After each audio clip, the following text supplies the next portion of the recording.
The 1973 National League Championship Series was played between the New York Mets and the Cincinnati Reds from October 6th to 10th. New York won the series 3-2 and advanced to the World Series, where they lost to the Oakland A's in what was the second of 3 straight World Championships for Oakland. The Mets set a record for lowest win percentage by a pennant winner, finishing the regular season with an 82-79 record. However, most of the season was plagued by the injury jinx to their key players. In September they finally got healthy and just in time for the playoffs. The Mets' victory has gone down as one of the greatest upsets in MLB history, as they dominated the heavily favored Big Red Machine. The 1973 NLCS was marked by a fight that broke out in the 5th inning of the 3rd game, beginning with a tussle between Cincinnati's Pete Rose and New York's Bud Harrelson at second base. Players from both sides joined in a general melee that lasted for several minutes and set off rowdy fan behavior at Shea Stadium in New York. Now the National League president, Chuck Finney, did an able job here yesterday in the melee that took place at Shea, throwing out the first ball, sitting right behind the mayor, Mayor Lawrence. Here's the greeting for Pete Rose as he comes up to the batter's box. Pete Rose getting into a fight with Bud Harrelson on a double play. The Mets pulled off, being greeted by the New York Met fans. The lights have been turned on at Shea. Lights have been turned on this gray overcast day. The temperature is a pleasant temperature of about 70 degrees. George Stone taking his warm-up pitches. Mets again going with the left-hand pitcher. John Matlack won in Cincinnati. Won by a score of 5-0 on a 2-hit shutout. Yesterday, Jerry Guzman won by a score of 9-2, a left-hand pitcher. Mets lost the first game 2-1 behind Tom Seaver. Seaver struck out 13, Matlack struck out 9, and Jerry Guzman struck out 9 in yesterday's ball game. Total of 31 strikeouts by the Mets pitching so far in this 3 out of 5 championship series. Now the throw on down to second base by Jerry Brody. We're about to get underway, and here for the play-by-play, Lindsey Nelson. Thank you very much, Ralph Cannon. Hello again, everybody. Pete Rose up to lead off. Rose is hitting .250 in the championship series so far. Switch hitter batting right. Facing George Stone, who won 12 games, lost 3 during the regular season, but has not worked in 16 days. Wayne Garrett's on the edge of the grass at third, and here is the first pitch of the day. It is low for a ball. Bob Engel is the umpire behind the plate. Bruce Fromming at first, Jerry Dale at second, Ed Tudall at third, Ed Bargo down the left field line, Chris Belacutis down the right field line. Here's a swing and a foul ball, backing out of play. It's 1-1. The lights on from the very start here at Shea because of the heavy cloud cover. Joe Morgan has moved out on deck. Outfield defense shaded toward right against the right-hand batting Rose, and that pitch is in for a foul strike. The fastball down the pipe. It's 1-2. Garrett retreats at third base now. Alex Grammas is on the coaching lines at third. And George Sugar is the Cincinnati coach at first base. George Stone takes the sign from Brody. Goes into the motion, and here's the pitch. Swung on, fouled out to the right side, out of play. So the count continues 1-2 to Pete Rose.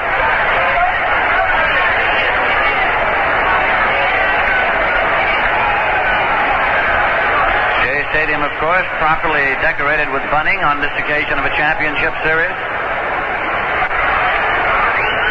Here's the 1-2 delivery. Fastball a little low. Missed by not much. It's 2-2. Rose backs out now. Moves back into the batter's box. Stone looks around. Now steps up onto the rubber. Takes his side. Here's the 2-2 pitch. It's a little low, and the count is full. It's 3-2. The Mets won yesterday by a score of 9-2. They won the day before 5-0. Cincinnati won the opener Saturday in Cincinnati by a score of 2-1. The best 3 of 5 for the National League pennant. Here's the payoff pitch. Swung on, fouled out. Right down into the dirt. Count continues full at 3-2.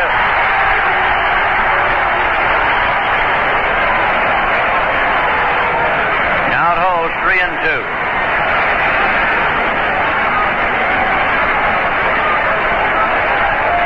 Rose back back in. He led the National League in batting this year with a mark of 338. Here's the pitch, swung on, he's on the ground, back to Stone. He's up with it, plays to first in time. Throws it down and out, pitch it to first. That will bring up Joe Morgan.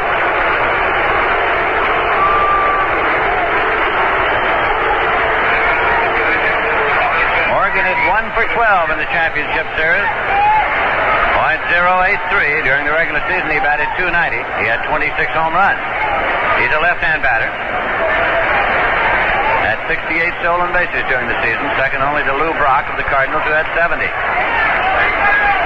Stone now into the motion. Here's the pitch to the left-hand batter. Swung on and missed. It's strike one.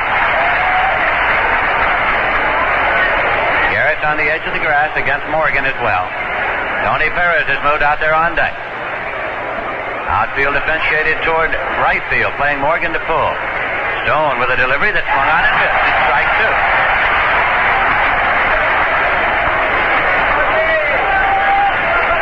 Rusty Staub putting a deep right field against Joe Morgan. Here's the 0-2 delivery. Swung on it on the ground at second base. Millan is there. He's up with it. He goes to Milner in time. Morgan's out.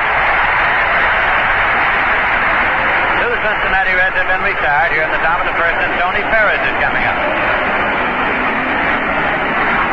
Perez has gone 0 for 12 so far in the championship series. He hit .314 during the season with 27 homers and 101 runs batted in.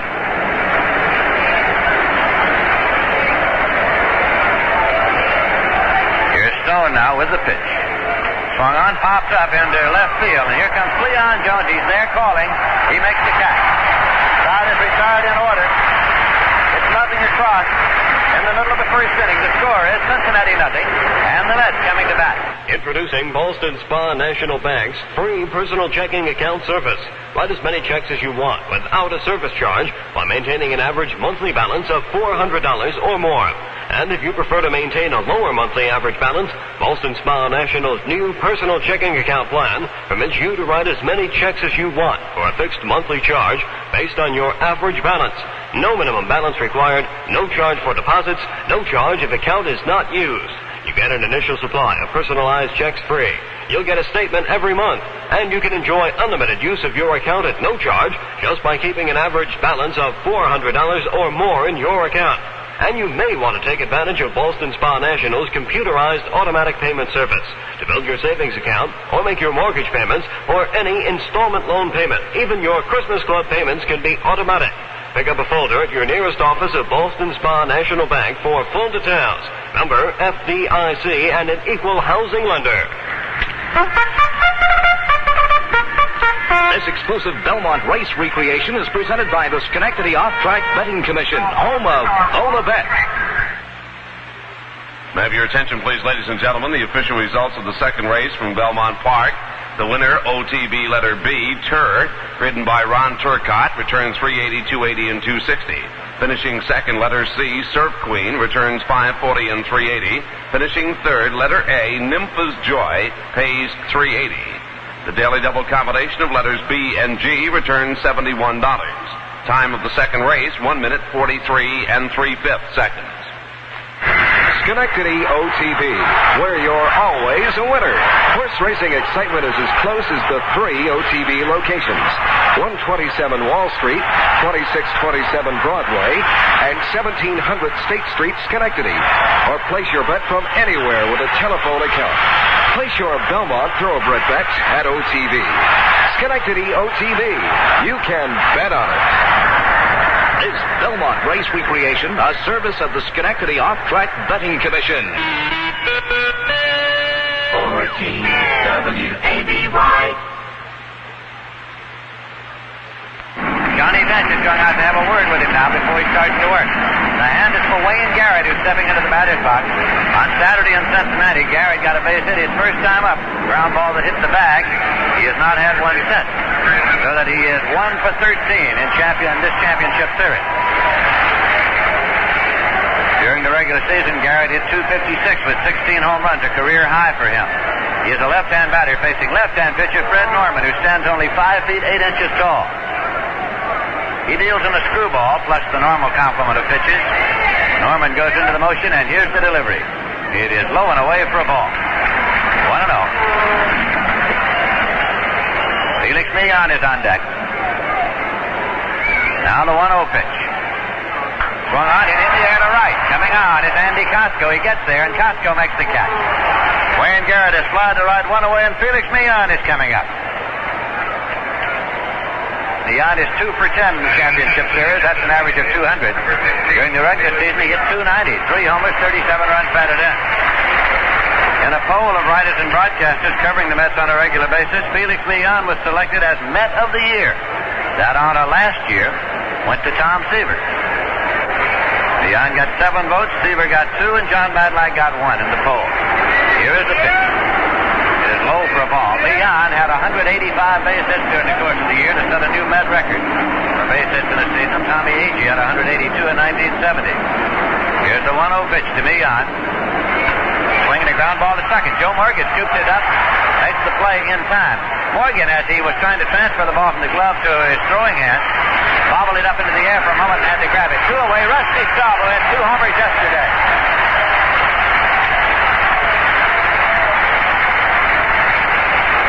Staub is 3 for 10 in the championship series, and all 3 were home runs, so he's batting 300.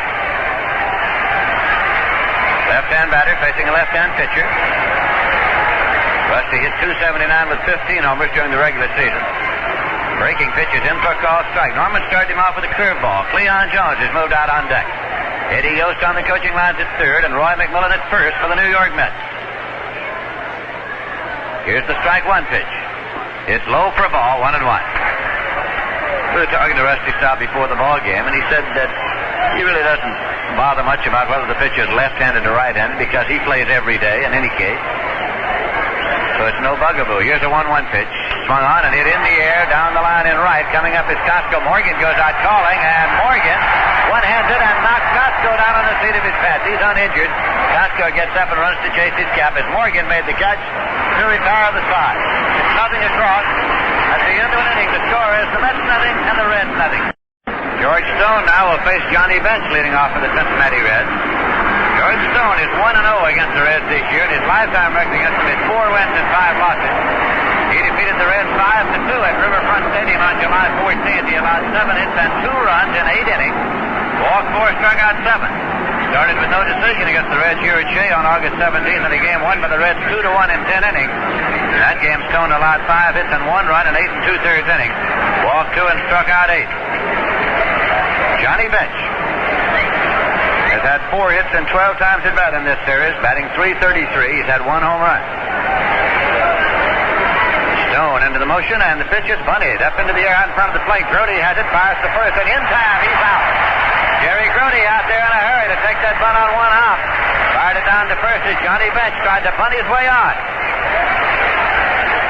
I think the New York Mets would be happy most times that Johnny Bench attempts to bunt. Coming up now is Andy Costco, right fielder who bats right-handed. He's 2 for 6, batting .333 in the championship series.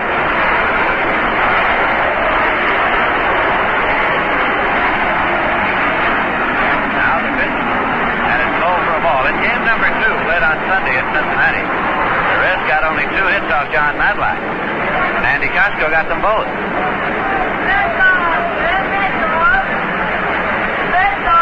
This pitch in for a call strike, so it's 1-1.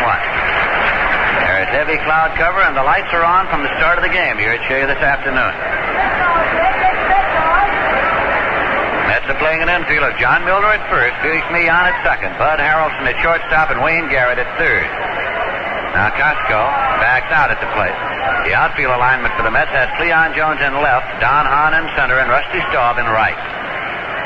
Wind is blowing out a little bit toward the left. There's a pitch that just misses low, and it's 2-1.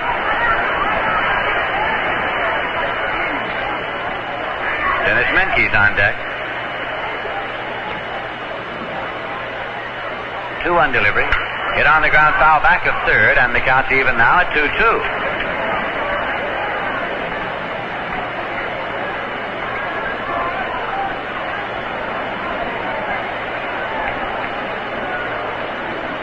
Outfield defense almost straight away. They play Costco slightly to pull. Here's the 2-2. Swung on and missed. Struck him out. First strikeout for George Stone as he got Costco swinging. 2 away, and Dennis Menke's coming up now. Menke is 1 for 5 in the championship series. That was yesterday. He went 1 for 4 and had a home run.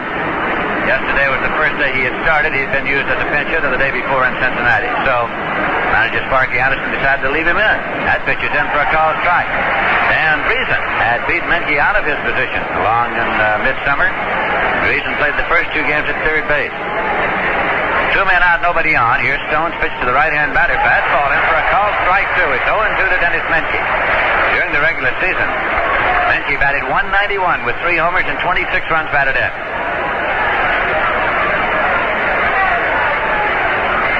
This will be an 0-2 pitch. Low for a ball. It's 1-2.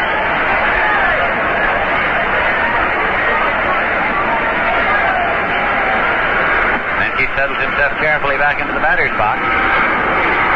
Gary Brody sends a sign out to George Stone. Here's a 1-2 delivery. Swung on and foul back. He's still alive. Steve Rose, of course, has been cast in the role of the culprit because of yesterday's melee, and today when the bus bringing the Cincinnati Reds to the ballpark came by a rather circuitous route. They came in more towards center field and over by the bullpen as they usually do. Rose says, now I know how Nixon feels. This will be a 1-2 pitch. Swung on it on the ground to short. Harrelson's over. He's up with it, but Harrelson's throw to first in time. The side is repaired. Nothing to try. And in the middle of the second inning, the score is the Reds nothing and the Mets nothing. The New York Mets will face Fred Norman now in the bottom of the second inning. Cleon Jones will lead it off. Cleon is 3 for 10 in the championship series.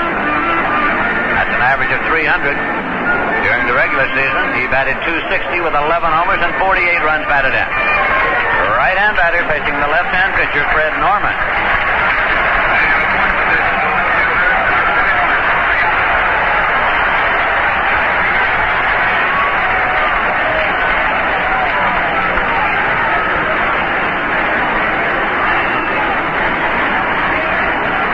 Norman has his sign, and here's the pitch.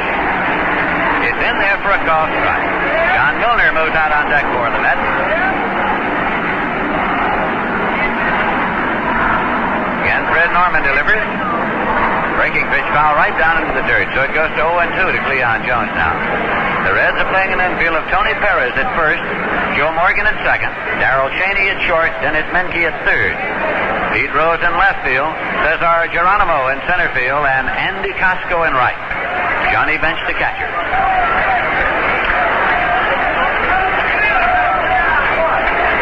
Pitch just missed high, and it's 1-2 now to Cleon Jones. Outfield defense shaded toward right against Cleon. They play him to take the ball with power to the opposite field. Here's the 1-2 delivery. Breaks low, and it's 2-2.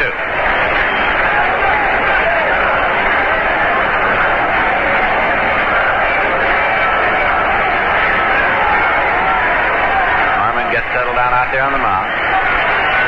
And the 2-2. In there for a call, strike 3. Got him looking.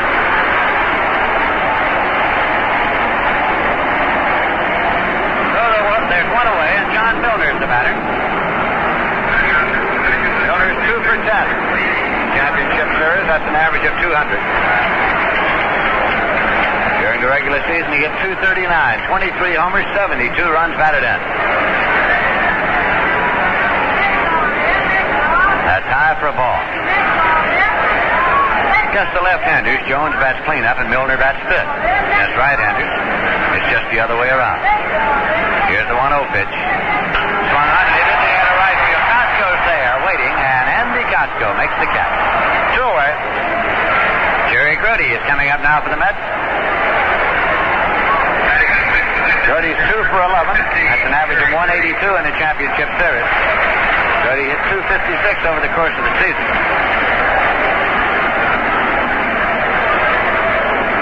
Two men out, nobody on. There is no score. In this, the 4th game of the championship series for the National League pennant between the Cincinnati Reds and the New York Mets at Shea Stadium in New York. That pitch is low for a ball.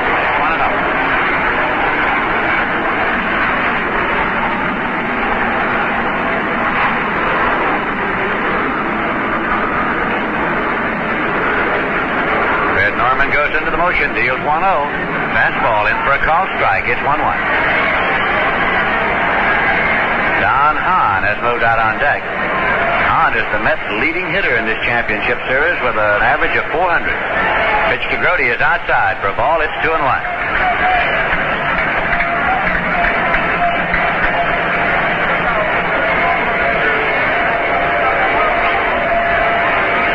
Johnny Bench flashes the sign. Here's the 2-1 offering.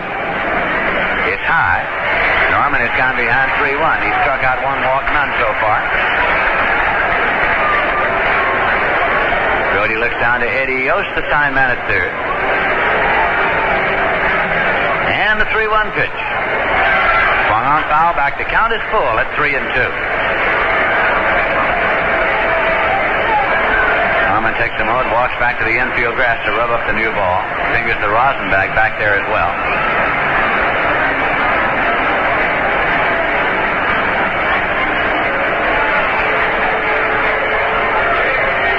This will be a payoff pitch, and it's on the way. In there for a call, strike 3. Caught him looking. 2 strikeouts for Norman in the inning. He has retired 6 consecutive batters. Nothing across. And at the end of 2 innings of play, the score is the Reds nothing, the Mets nothing. Mrs. Bonnie Maynard of Rome, New York, just traded her 1969 Opel. Not for another Opel, but for a 1973 Subaru station wagon, as Mrs. Maynard told us. I test drove a Subaru. Well, I just sort of fell in love with it. That front-wheel drive makes the car handle so nicely. And the money I'm saving on gas is just unbelievable. I keep track. And our Subaru wagon is getting 30 miles a gallon. There's also plenty of room, even for all the kids and the dog. And once, we were out in Michigan and the 3,000-mile checkup was due. The Subaru dealer in Lansing, he never even heard of us, but he was just great. He took the car in and did everything. That kind of service really makes a difference. You definitely get a lot for your money with a Subaru. I don't think we'll ever have another kind of car in this family. Every day, more people trade for a Subaru with a quadrizontal engine. Test drive one yourself and see why. Your new Subaru dealer in Capital Land is Fred Carl's New Salem Garage. That's right, the area's oldest and largest Saab dealer now stocks a complete line of Subaru to give you a better selection of quality economy cars. Fred Carl's New Salem Garage, Route 85, New Salem. 14 WABY. All right, Lindsey Nelson and hi, everyone. Both pitchers have retired the first 6 batters that they have faced. And now the 7th batter for the Cincinnati Reds, Cesar Geronimo, coming up to bat. Geronimo 1 for 6 in this series, did not play in yesterday's ball game. A left-hand batter playing center field. Batted .210 for the year. On the mound, George Stone. Stone has struck out 1. Here's the pitch. It's in the dirt, bounces away. It's ball 1. Geronimo had 4 home runs in the season, 33 runs batted in. He batted 324 times. Garrett, the third baseman, has shortened up. Now time is called. The ball that came back behind Brody is stuck in the screen, so time called, and we're going to have the bat boy take it out. At least he's going to try and take it out.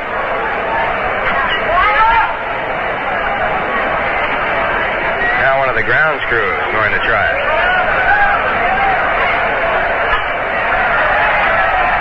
Jumping up, trying to hit it with a bat, and just can't reach it. He's not tall enough.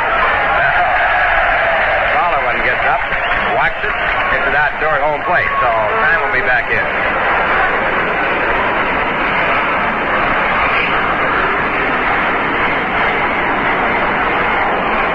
One ball, no strike. And Stone into the windup. The pitch to Geronimo is into the knees. They call the strike. Lights have been turned on here at Shea Stadium. It's a dark overcast. Light breeze blowing in from center field. Pleasant day, temperature-wise. 1-1 pitch. Swung on and missed, and a fastball by Stone over the inside corner, about letter high miss. 1 ball, 2 strikes. Throughout the stands, banners all around. There's a pitch, ball, strike 3, and Geronimo, who struck out 3 times against John Matlack in his 3 appearances, has struck out the first time here by George Stone. Stone gets his second strikeout. Brings up Darrell Cheney, who is 0 for 6 in the series. Cheney batted .181 in the season. Left-hand batter playing shortstop for the Cincinnati Reds. He took over when Dave Concepcion broke his leg. Stone's first pitch is hit right back to him. A one-hopper. Picks it up, throws over to first base for the out. 2 men away and Fred Norman coming up. Norman has been up 80 times in the course of the season with 6 base hits. He drove in 2 runs, batted 0.75.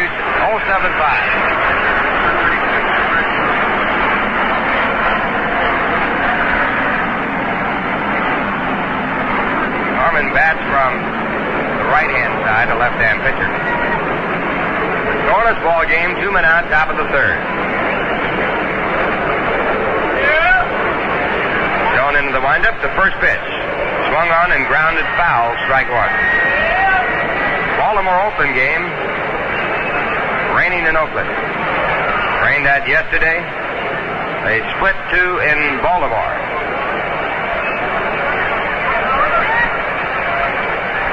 Now at 1 strike, the pitch back to Norman, called strike 2. Charles Old Finley, 0 for owner, the owner of the Oakland Ball Club, and a real rhubarb with the league president, Joe Cronin, because he called the game yesterday early. There's a pitch inside, just inside, 1 ball and 2 strikes. Some very heated words exchanged. Now at 1-2, the pitch to Norman, swung on and missed, and Stone has his 3rd strikeout. He has retired his first-time batter. And the score after 2.5 innings, the Reds nothing, the Mets nothing. 14 WABY.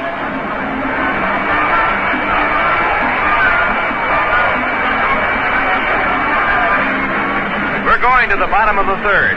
Scoreless ball game. And the first batter for the Mets will be John Hahn. Hahn, the leading hitter for the Mets in this series. He's had 4 hits and 10 times up. He had 2 home runs in the course of the season. One of them a 3-run home run off Fred Norman. Norman has pitched to 6, retired them all, struck out 2. He won 13 and lost 13. He won 12 and lost 6 for Cincinnati Reds, which means he had a record of 1 win and 7 losses while pitching for the San Diego Padres. He was purchased by Cincinnati for a sum said to be about $75,000. Also, 2 players were in the deal.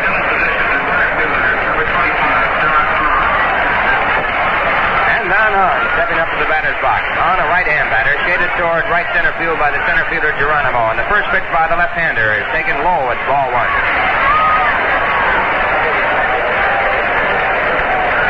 Report now coming from Oakland is that the weather is clearing, and it looks like they'll get that ball game underway. 1 ball, no strikes. The pitch back to Hahn, hit out toward right field in foul territory, and it drifts over into the stands out of play. 1 ball, 1 strike count.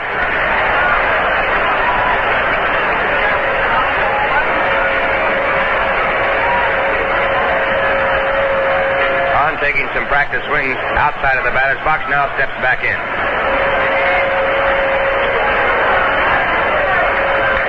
Norman reading the signs from John Bench. Takes a long time to go through the reading. Now goes into the windup, the 1-1 pitch. Hahn hits it down in the right field area, but foul again. Ball caught with a one-hand catch out there by one of the fans who had a glove.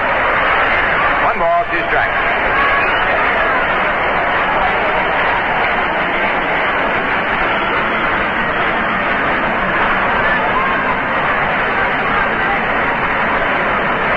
Again, the signs are out in the 1-2 pitch. Hahn takes a breaking pitch down low. 2 balls and 2 strikes.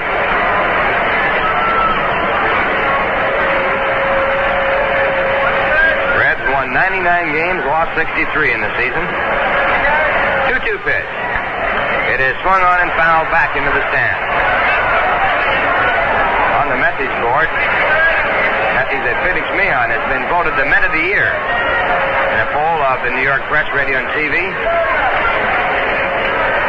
Leon Jones was the Met player in the month of September. Leon will receive a watch valued over $2,000. 2-2 pitch. It's high, ball 3, 3-2. First 3-2 count. That Freddie Norman will have to face. And the windup and pitch. It is low, and Hahn becomes the first base runner of the ball game.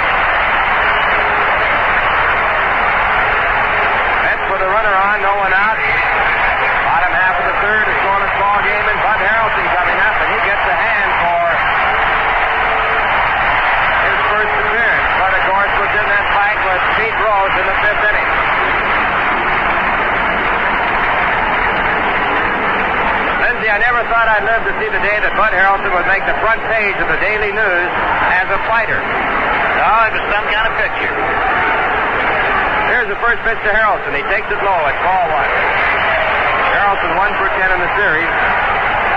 That at 258 in the season.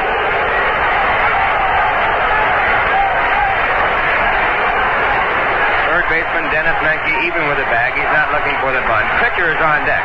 Not a bad hitting pitcher though. There's a strike call and a pitch right at the knees. 1 ball and 1 strike.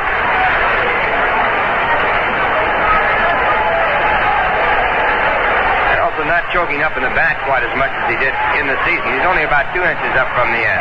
Next pitch is grounded slowly out to third. Menke will have to go to first base. He throws there in time for the out, and Hahn moves down in the scoring position. So the Mets have the first base runner at second base in this game, and it brings up George Stone. Stone had 13 hits in the season, 48 times up. He batted .271. He drove in 5 runs. Does have the disadvantage of hitting against the left-hand pitcher. 1 man out, bottom half of the third.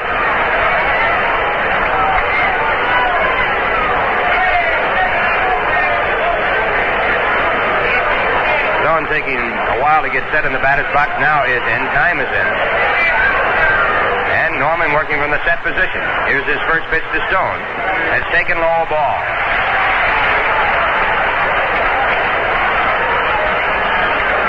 Stone acquired from the Atlanta Braves. In the deal that saw the Mets also get Felix Mion for Danny Porcello and Gary Gentry. Next pitch to Stone, again low. It's 2 balls and no strike.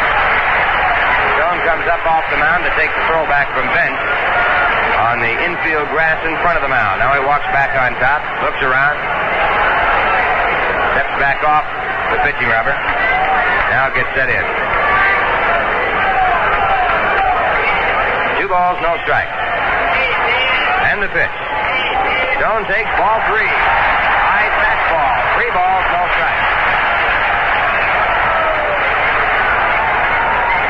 Deck batter for the Mets is Wayne Garrett. Now at 3-0. The next delivery. Stone takes it in for a called strike, 3-1. Stone now checking to see whether or not he'll be hitting or taking on the next delivery. Adios, the third base coach. Sending the signs in. He gets his signs from Yogi Berra. And the 3-1 pitch. Strike 2 called. Again, Stone taking, so now the count at 3 balls and 2 strikes. The second full count for Freddie Norman. He walked John Hahn on a 3-2 pitch to start off the third. Hahn now at second base after Harrelson had grounded out the third. And the 3-2 pitch. Stone swings and fouls the ball back into the stand. Now the count remains at 3 balls and 2 strikes.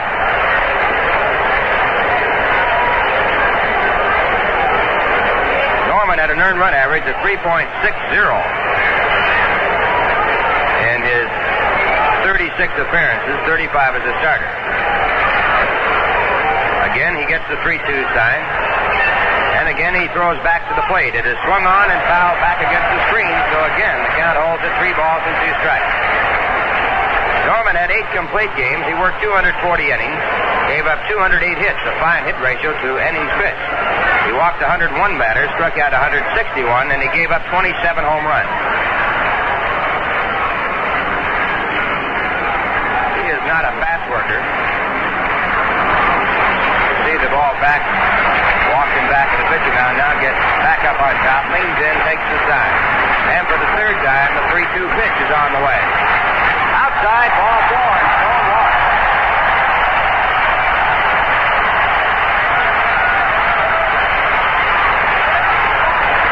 So the Mets have base runners at first and second, both on walks. The batter coming up with 1 man out is Wayne Garrett. Garrett has had 1 hit and 14 times up. He has driven in 1 run in the series. Batted .256 for the season. Garrett, a left-hand batter with a slightly open stance. Here's his first pitch. He takes it. It's outside a ball.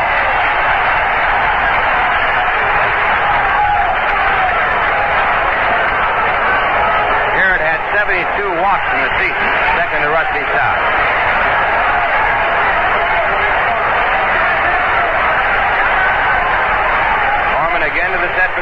check at second base, and the pitch back to Garrett.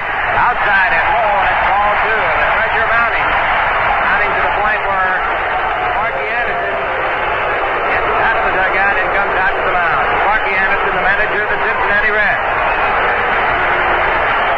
Dennis Menke had been in to talk to the pitcher. He started back to third, and then he saw Sparky coming out to the mound. And with Sparky Anderson coming to the mound, also Johnny Bench and Joe Morgan.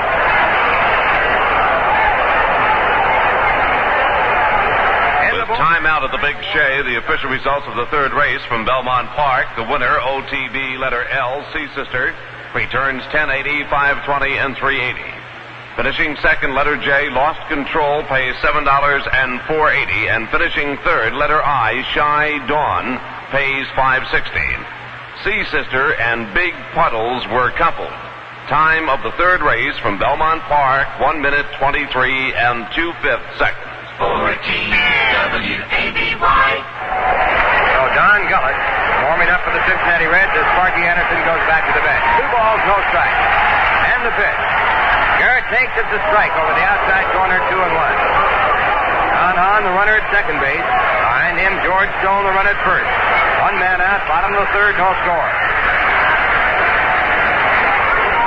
Now at 2-1, the pitch back to Garrett is hit out to center field. Long drive going back at Geronimo. He'll get to it. He does. Hahn tags up and goes over to third base after the play. Throw it out, Dave.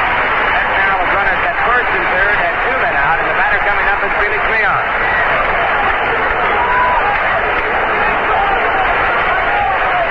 Felix rounded out to second his first time up. He's 2 for 10 in this series, has 1 run batted in.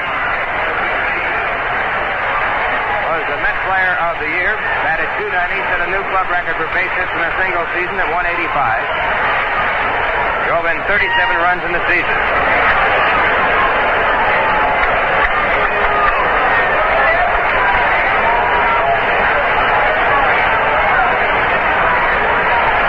Leon joking way up at the bat, leaning over the plate. Then signals 2 men out. Then goes down to the squat position to send out the sign. And Freddie Norman's first pitch. Meehan takes it low. It's ball 1.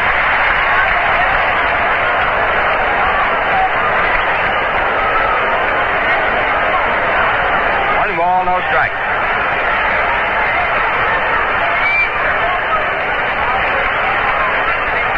And again, Norman sets up. Here's the pitch to Meehan. It is popped up foul back of the Met dugout out of play. 1-1 the count. In the Mets' second ball game, Meehan singled to right field with 1 out in the 9th inning and saw the Mets then get on with it to score 4 runs.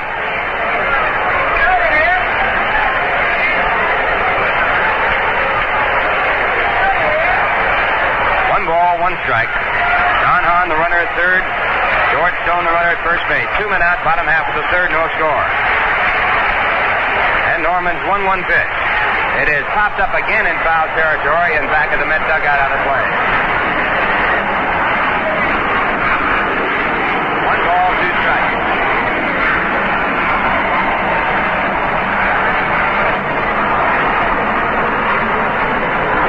Norman has a lifetime record against the Mets of no wins and 2 losses. One of the losses to the Mets this year.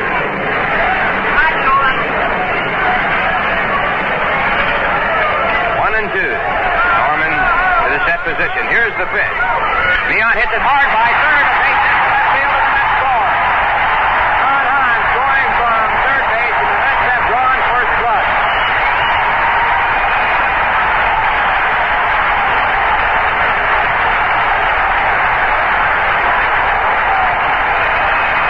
Felix Meehan with his second run batted in the series. It brings up Rusty Staub with runners at first and second.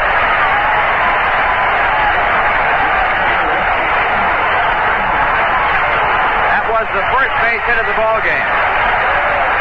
Staub coming up, popped up to second base his first time up. And the first pitch by Norman. Staub hits it out to second base. It is fielded by Joe Morgan, and he throws to first base for the out. But in the inning, 1 run on 1 hit. There were 2 walks, 2 left. And after 3 innings of play, it's the Mets won, the Reds nothing. 14 WABY. Well, it was originally called the Bronx Cheer, but right now as Pete Rose steps up to an area by the batter's box, It is his greeting from the Met fans here as the Mets lead 1-0 with the Reds coming up in the top of the fourth. Pete Rose batting for the second time, the first time up on a 3-2 pitch. Grounded the ball right back to defender George Stone and was thrown out.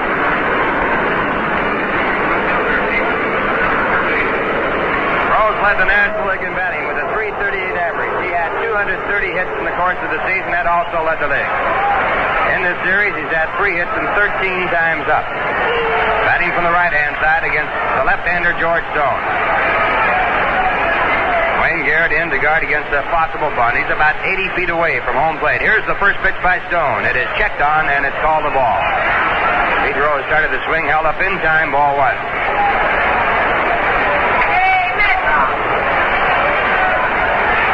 Left-hander into the windup, the 1-0 pitch. It is grounded slowly, foul on the third base side, 1-1.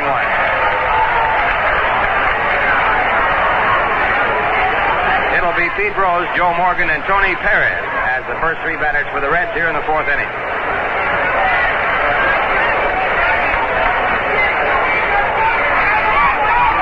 1 ball, 1 strike. The windup and next delivery is hit hard to right field, a base hit. Ball hits just a little bit in on the hand, slides out to right, and Rose is on with a hit. The first hit off George Stone, and he retired his first 9 batters. That brings up Joe Morgan with the tying run at first base.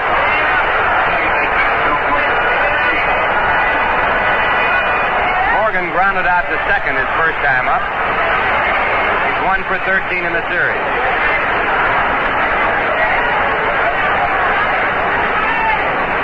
With Morgan at the plate and Rose on base in the 5th inning of yesterday's ball game that saw the fight come off as Morgan hit into a 3-6-3 double play. We have a similar situation right here now. Here's the pitch. Morgan squares the bunt and takes high. It's ball 1.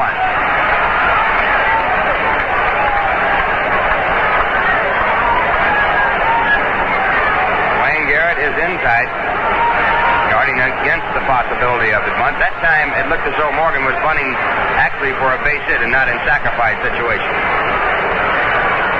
Stone looks in for the signs. Brody the catcher. And Stone sets up. Here's the pitch. Morgan again squares the bunt and takes it for ball 2. Again a high fastball and time call as Morgan wants to either the rosin bag or the pine tar rag. Now he gets the towel, so he goes for the towel. 2 balls, no strikes. Morgan batted .290 in the season. Had 26 home runs. That's a new record for a second baseman for the Cincinnati Reds. Drove in 82.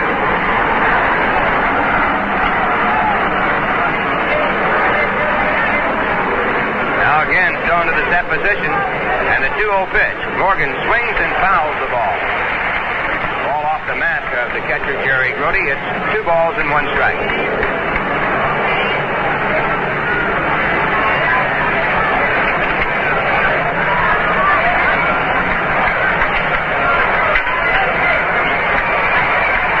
Reds are a running ball club.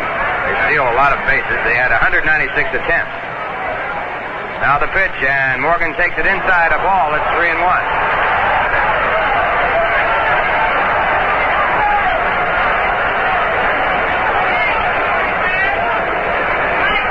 Rose had 10 stolen bases in 17 attempts. Morgan led the club with 67.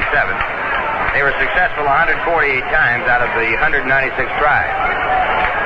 Rose leading off at first, a 3-1 count. Here's the pitch. The runner holds it, swung on and foul. Back into the stands. The count goes to 3-2.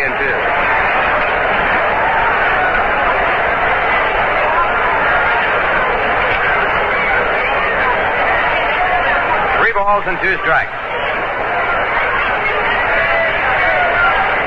Morgan only struck out 61 times in the course of the season. That means that Rose might be going on the 3-2 count. Stone double looks and throws to first base. Morgan at the plate and rolls back easily.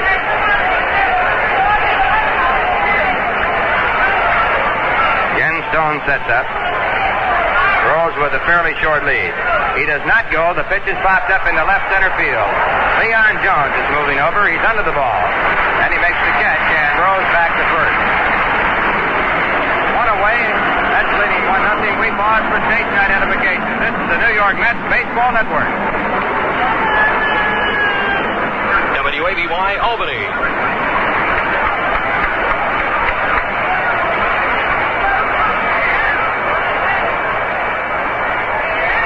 Ralph Kiner along with Lindsey Nelson and Bob Murphy from Shea Stadium. The Mets leading 1-0, one man out. It is the top of the fourth inning. The Reds have a runner at first base, and the batter is Tony Perez. Perez flied out to left field on a changeup on his first pitch, his first time up. Batted .314 in the season with 101 runs batted in and 27 home runs. Strong right-hand batter, and George Stone with his first pitch. It swung on and fouled into the stands on the first base side. That time Stone started him off with a fastball.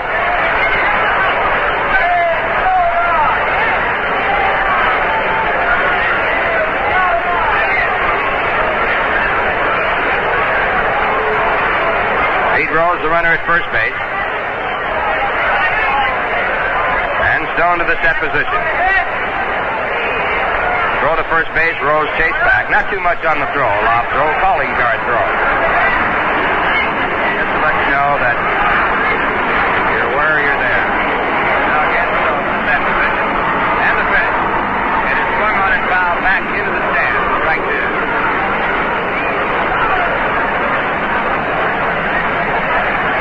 That pitch by Stone, a high fastball. It might have been out of the strike zone. 2-strike count.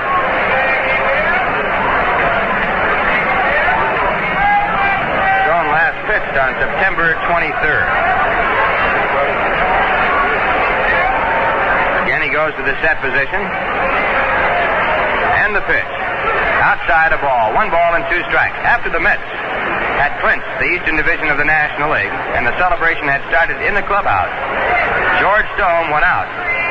And on the wet grounds at Wrigley Field, he worked out and threw on the sidelines to Joe Pignatano as Rube Walker watched what was going on. He ignored the celebration, went out there to work. He was scheduled to pitch the second game, which was called off. There's a pitch hit hard to second. Could be two. Meehan to Harrelson. A throw to first base, a double play. So the Mets turn the double play and the side retired. Rose that time, sliding into second base, went out of his way to try and get Harrelson. He slid about a yard off the bag, but Harrelson got way off the second base side. He had time to do that, and he completed the double play. No runs, 1 hit, no errors, and 1 man left. And the score at the end of 3.5 innings, the Mets won, the Reds nothing.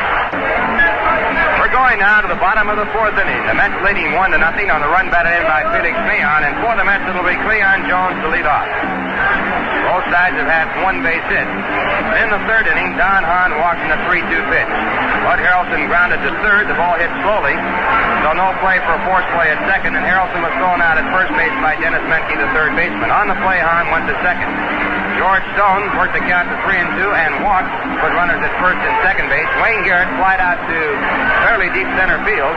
On the play, Don Hahn tagged up and went over to third, and then he scored when Meehan singled by the third baseman in the left field. Runners at first and second and 2 men out. Rusty Staub ended the inning by grounding out to second. So now Cleon Jones to lead off in the fourth.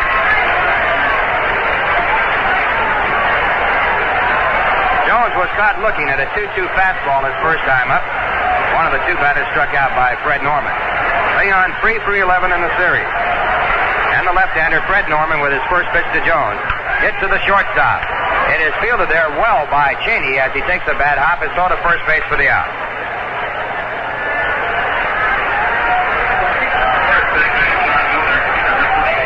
The base hit was by Jim Hickman, former Met. And Rose scored from second base on a very close play as he bowled over Ray Fawcett. John Milner, the batter. John flied out to fairly deep right his first time up. That was back in the second. John is 2 for 11 in the series.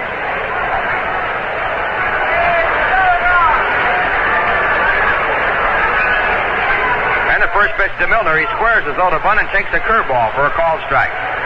Milner led the club in home runs with 23, a new Met record for a left-hand batter in the 1973 season. The 1-strike pitch. And it's a curveball grounded foul over toward the on-deck circle. 2-strike count.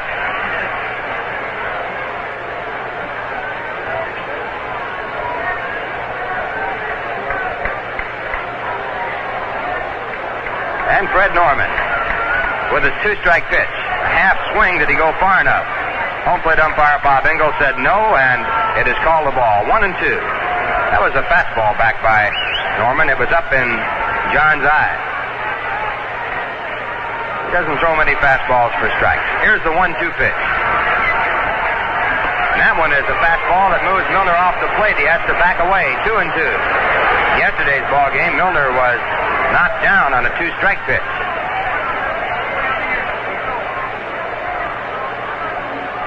Two balls, 2 strikes. Hard fought series by the Reds and Mets. Here's the 2-2 delivery. And it's low, ball 3. That time a breaking pitch, and the count 3-2. The on-deck batter, Jerry Brody. 1 man out, the Mets leading 1-0 as they bat in the bottom of the 4th inning.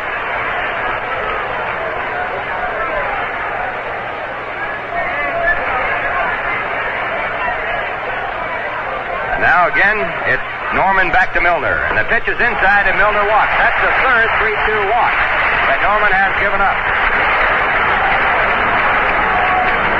Brings up Jerry Brody. Jerry was struck out his first time up. Brody is 2 for 12 in the series. He has driven in 2 runs. From August 3rd, he batted .300 for the Mets to raise his average up to .256 for the year. Brody missed 60 days because of a broken arm. He was hit by a ball by Ramon Hernandez at the Pittsburgh Pirates. Brody, a right-hand batter, good hit and run man. And Norman with a high kick, and the first pitch is high, ball 1. Fastball. 1 ball, no strike.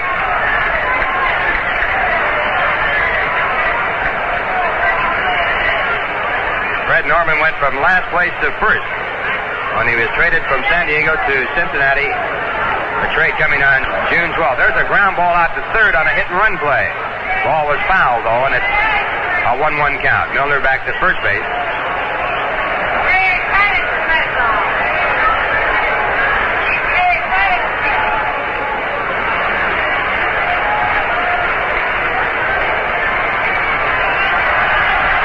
Brody drove in 32 runs in the season, played in 84 ball games.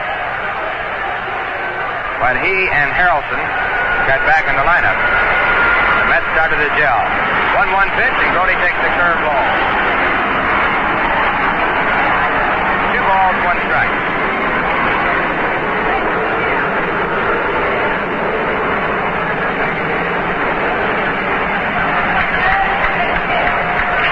Bob Howsam, the general manager, the Cincinnati Reds, leaning over, looking at the action. This is a big game for him. Throw to first base, Milner back. Norman has a good move.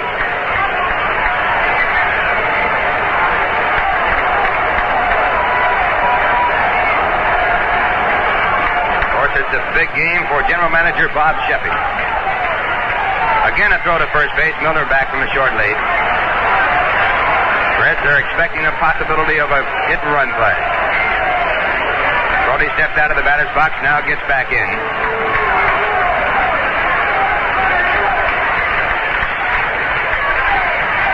2 balls, 1 strike.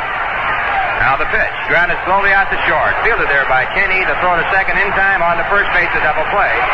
And the Reds, who turned 161 double plays in the season, have their first of this ball game, and the side is retired. No runs, no hits, no errors, and no players left.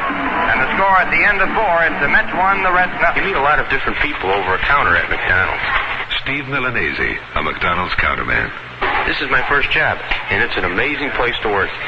Get to serve a lot of people like you'd like to be served. Friendly, and I like that. You and your family deserve a break at McDonald's, and people like Steve Milanese are what that break is all about. You've got to enjoy what you're doing. It's not just the money, but that's sure part of it.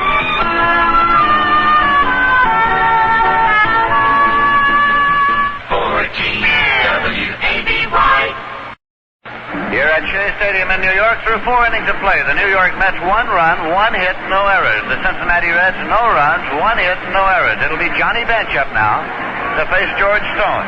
Bench has been up 1 time, tried to bunt his way on, and was thrown out by Jerry Brody. The lights have been on from the start here at Shea Stadium this afternoon. Manager Sparky Anderson of the Reds has the jacket dipped all the way up now, pacing in the dugout of the Cincinnati Reds. It'll be Johnny Bench, Andy Costco, Dennis Menke. 3 right-hand batters scheduled to bat here in the top of the 5th inning. Game number 4 in the championship series for the National League pennant. Here's Stone into the motion. The pitch is on the way. It's swung on and missed. Strike 1. The Mets have won 2 games. The Reds have won 1. It's best 3 of 5 for the title. Now the strike 1 delivery, and it is low for a ball. 1-1 to Johnny Bench. Bench hitting cleanup in the batting order for the Cincinnati Reds. And here's the 1-1 pitch. Missing low, and it goes to 2-1 now. Andy Costco leaning on the bat while he kneels in the on-deck circle.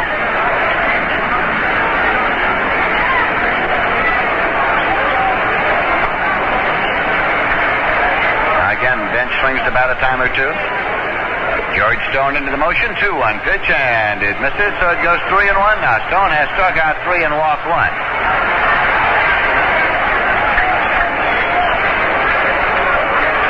This will be a 3-1 delivery to Johnny Bench, and it's on the way.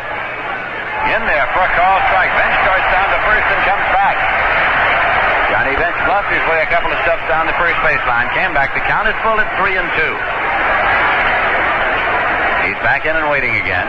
Jerry Brody sends out the sign. Here's the payoff pitch. Swung on, and it pops up down the left field line. A foul ball. Leon Jones over, but this is out of play. Back in the seat. A high foul ball down the left field line is out of play, and the count is full at 3-2. Bench picks up the bat, comes back to the plate now. Leon returns to his post in left field. A whole host of banners hung out here at Shea Stadium this afternoon. One down there said, "We believe."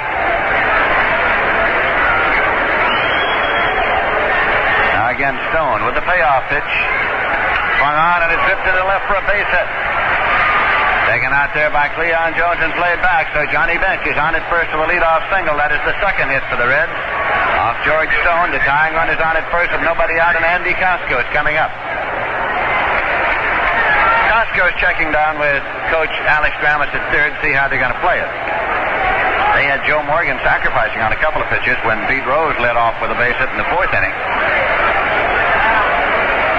After he was unsuccessful, they took it off and let him swing away, and he plied to left, and then Perez hit into a double play. Milner's over to hold against the run of Johnny Bench now. Stone sets up. Pitch to Andy Costco, and it was low. He wasn't sacrificing. He was ready to swing away. He had the bat cocked. So it's ball 1. He looks down to Alex Gramus again. There was no sacrifice on. The Mets are leading by a score of 1-0. Now again, Johnny Bench off the bag at first. Stone sets up. Takes a look. Here's the pitch. Swung on and missed. Breaking pitch. Umpire Bob Engel indicates actually he tipped it back into the glove of Jerry Brody. He got just a little bit of it. The count is 1 ball and 1 strike. Dennis Menke has moved out there on deck now for the Cincinnati Reds, who won 99 games in taking the title in the Western Division of the National League. 1-1 pitch. Taken low. So it is 2-1 now to Andy Costco. George Scherger is the coach at first for the Cincinnati Reds, with Gramus on the lines at third. Outfield defense is straight away against Andy Costco. Bench strolls off the bag at first base. There's nobody out. 2-1 pitch. Inside low, so now Stone's gone behind 3-1. He went behind to Bench 3-1. Got the 3-1 pitch in there, and then Bench got the base hit on the 3-2 pitch. He's gone 3-1 now to Costco. Bench takes the lead. Here's the pitch. Swung it on the ground. It's short. Harrelson over up with it over to Millan. There's one. The throw to first. He's out. The ball is taken on a hop by Milner at first base. It was barehanded by the pivot man Millan. Harrelson, Millan to Milner for the double play. The ball was hit to the glove side of Harrelson. He went in, made the toss to Milner. Milner took it in his, or rather to Millan. Millan took it in his bare hand, threw the ball in the dirt to Milner at first, and Milner took it out on the hop for the double play. 2 men out, nobody on base, and Dennis Menke's coming up. He's been up 1 time and he grounded out. We have the warm-ups now at Oakland. Mike Cuellar for Baltimore, Ken Holtzman for Oakland, a pair of left-handers opposing each other. They're warming up And it's bright and sunny in Oakland, California. It's Domingue is low for a ball.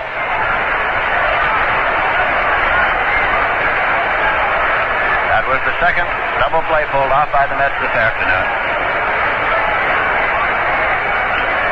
Again, Stone with the 1-0 pitch. And it's low. He goes behind 2-0 now to Dennis Menke. Cesar Geronimo has moved up on deck.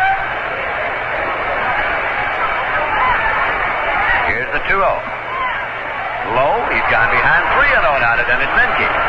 Stone has struck out 3 and walked none, but he has worked behind Bitch, behind Costco, and now he's gone behind Dennis Menke 3-0. Stone takes a moment, walks off to the infield grass. The Reds are batting here in the top of the 5th inning. Here's a 3-0 delivery. And it is low, ball 4. Walked him on 4 pitches. The first walk given up by George Stone. Gives the Reds a base runner with 2 men out and brings up Cesar Geronimo, a left-hand batter who's been up 1 time and was called out on strike. Geronimo hit .210 during the regular season. He is 1 for 7 in the championship series.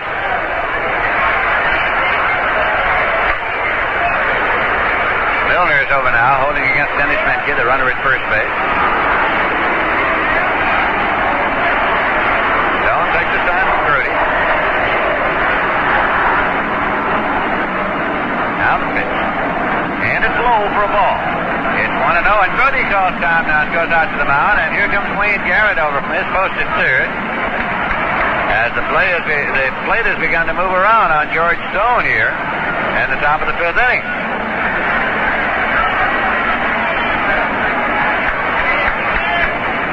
Garrett now turns, goes back to his post at third. We're going to get some action down in the bullpen of the Cincinnati Reds because they're working down to the tag into their batting order. Darrell Cheney, the number 8 man, is on deck. He's followed by Fred Norman. Clay Carroll begins to throw. Clay Carroll starts to throw in the Cincinnati bullpen. Right-hander. Here's a 1-0 pitch now to Geronimo. Swung on and missed. It's 1-1. 2 men are out.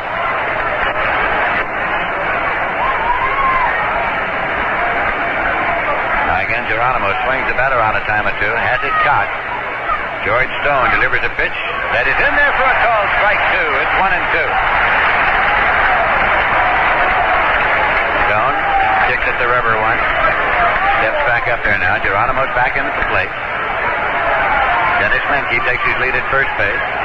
Off the stretch, George Stone with the 1-2 pitch. Swung on, he's popped up into short left field, but Jones is there. He is waiting. He makes the catch, and the side is out.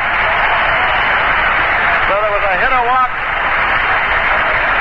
No errors and 1 left. In the middle of the 5th inning, the score is, and that's 1, the Reds nothing. W-A-B-Y.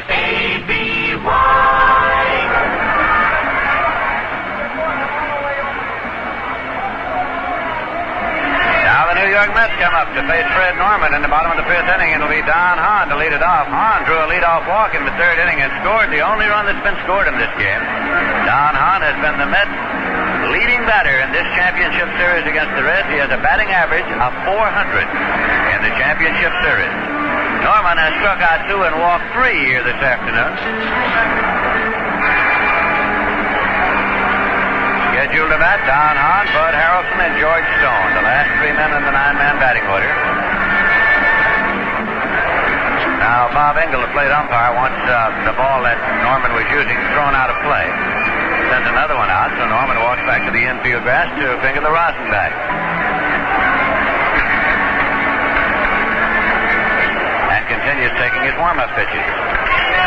The mayor of the city of New York is here this afternoon, seated just to the home plate side of the Met dugout. The commissioner of baseball is in that same area, Bowie Kuhn. The president of the National League, Chuck Feeney, is there.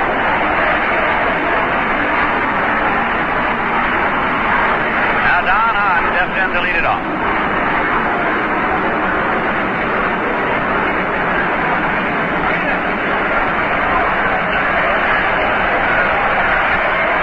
Norman into the motion, and here's the pitch. It's low for a ball, 1-0.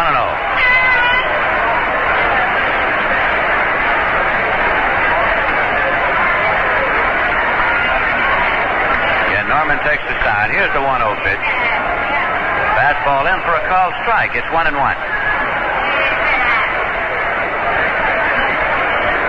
Outfield defense shaded toward right against Hart. Norman's pitch breaks low, so it goes to 2-1.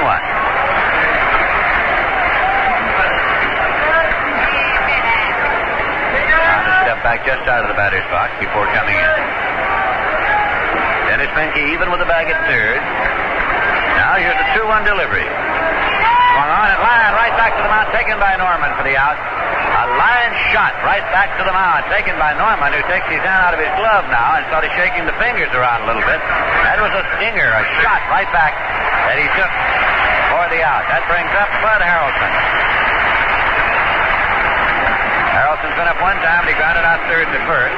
Switch hitter batting right. Johnny Bench went out to have a word with Fred Norman. The Mets have had 1 run, 1 hit. The Reds have had no runs, 2 hits. Game number 4 of the championship series. Here's Norman now into the motion and the pitch to Harrelson. He squares to bunt, takes low. It's ball 1. Menke moving it on the grass in anticipation of that bunt attempt when he saw Harrelson make his move. Menke stays in now on the edge of the grass. Here's a swing and a high pop. And it's in front of the plate. Johnny Bench gets rid of the mask and makes the catch just in front of the plate, a little on the first base side. Harrelson has popped out to the catcher, and that'll bring up George Stone. He drew a walk when he was up in the 3rd inning. 2 men out for the Mets batting here in the bottom of the 5th. Stone's getting a hand from the Shea Stadium crowd.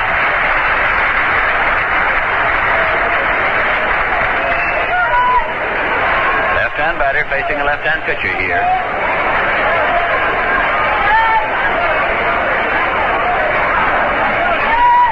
Delivers, and it's in there for a call strike to George Stone. Wayne Garrett is next in the Met batting order.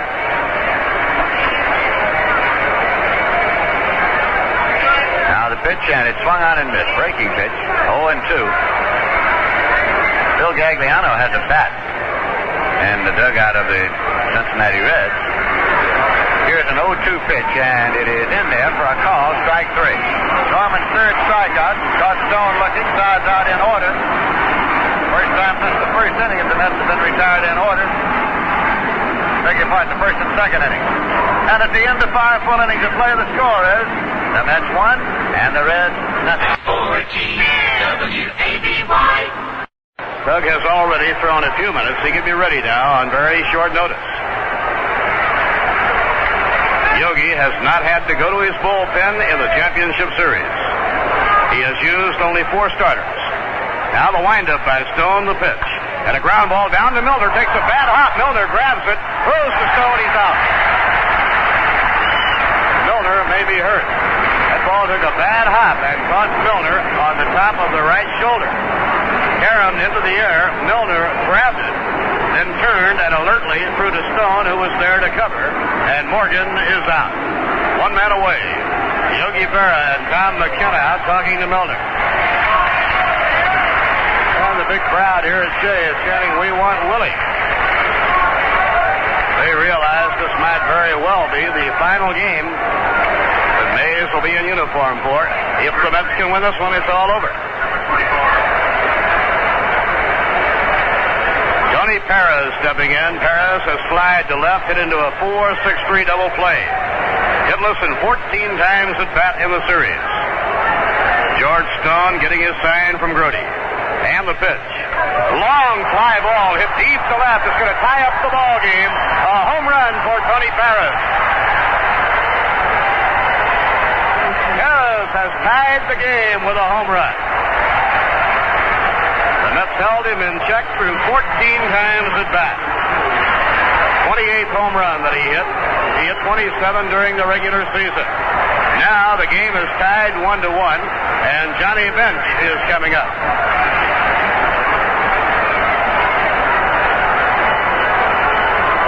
Only the 3rd hit surrendered by George Stone. Johnny Bench tried to bunt his way on, was thrown out by Brody, and he singled to left. And a change that is high. 1 ball and no strikes. This was the 3rd time in 4 games the Mets had a 1-0 lead going to the 7th. And a towering pop fly on the right side of the infield. Felix Mian in shallow right center makes the catch. 2 men away in the top of the 7th. It brings up Andy Casco. Casco has struck out and hit into a 6-4-3 double play. The Mets have fielded brilliantly in this ball game. Turning 2 outstanding double plays. Super catch by Rusty Staub off the ball hit by Larry Stahl. Now the pitch to Casco, and it's popped up a foul ball. It might be playable. Milner over by the railing, no play. Just beyond his reach and into the crowd.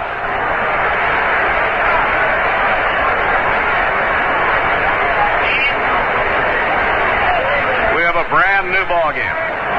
Tony Perez tying it up with a long home run.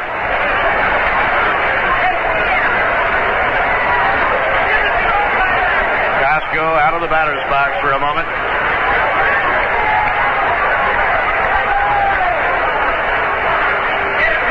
Now George Stone checking in with Brody. The pitch on the way. High outside, 1 ball and 1 strike. There was never any doubt about the ball hit by Tony Perez. It was a tremendous shot to left field. The 1-1 delivery. Breaking ball low. 2 balls and 1 strike.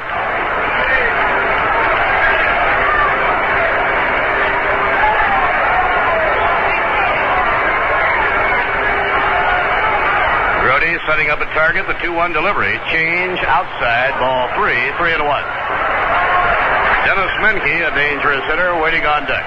Although Menke did not hit for an average, nor did he play a great deal this year, he is still a threat, as he proved yesterday with a home run. 3-1 delivery, swing out of miss. Good curveball by George Stone.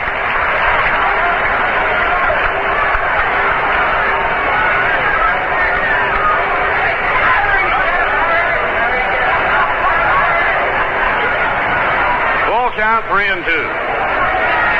And a grounder that will be fouled down the third baseline, no play.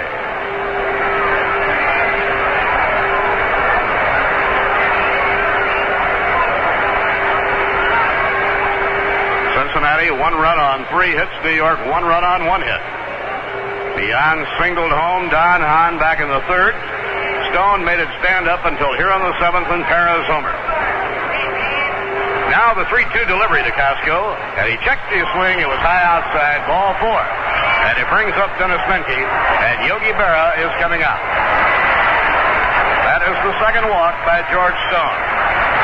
Doug McGraw has been warming up in the bullpen. It looks like we'll have a change. But George Stone certainly has done a superb job. Once again, he shut out the opposition over the first 6 innings. Stone probably was as tough as any pitcher in the National League this year to get a run on in the first 6 innings of a ball game. And any time a pitcher can do that for you, he gives you a great opportunity to win. This will be all for George Stone, and Doug McGraw will come in. It will be the first time in the championship series that manager Yogi Berra has gone to his bullpen. If the Mets win this game, George Stone has a huge hand in the winning. Now here is Stone leading the ball game.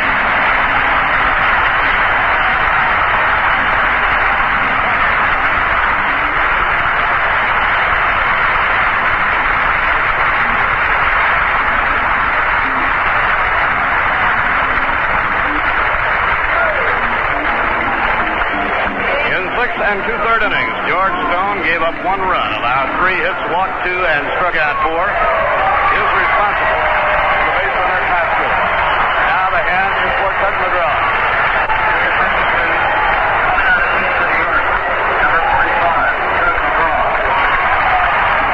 It was Doug McGraw who sounded the battle cry for the New York Mets when they were still in last place. The battle cry that has become so well known all around New York, you've got to believe. Last 17 relief appearances, McGraw won 4 and saved the 12 ball game. 1 time this year, Doug has won 9 and lost 6. Right now he's won 5 and lost 6. Finished up 2nd to Mike Marshall in the National League in saves. This will be the first game that Doug has been in since September the 4th. That was at Wrigley Field, and he saved the game for Tom Seaver.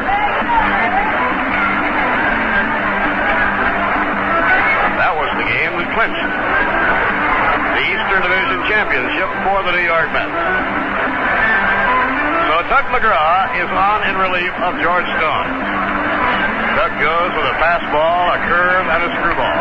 All three are excellent pitchers. When we resume play, Dennis Menke will be the hitter. Menke against George Stone bounced to short and drew a walk. Game is tied 1-1. We are in the seventh. Shane Jarvis always plays a medley of Irish songs when Tug McGraw comes in the ballgame.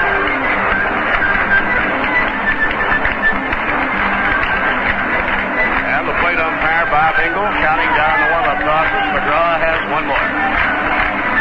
He throws a fastball with that remaining pitch. We're ready to go.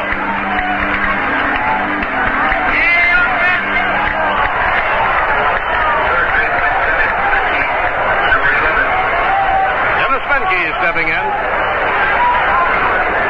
Andy Costco is on first base, 2 men away.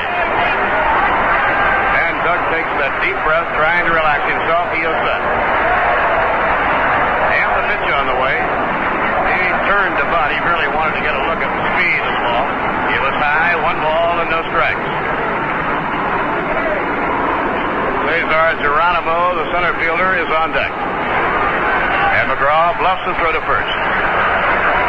Costco, not particularly fleet of foot. Let's have the infield straight away. And the pitch on the way. Swung on and popped up. Felix Pion running toward the right field line. Slows up. He's under it. He has it.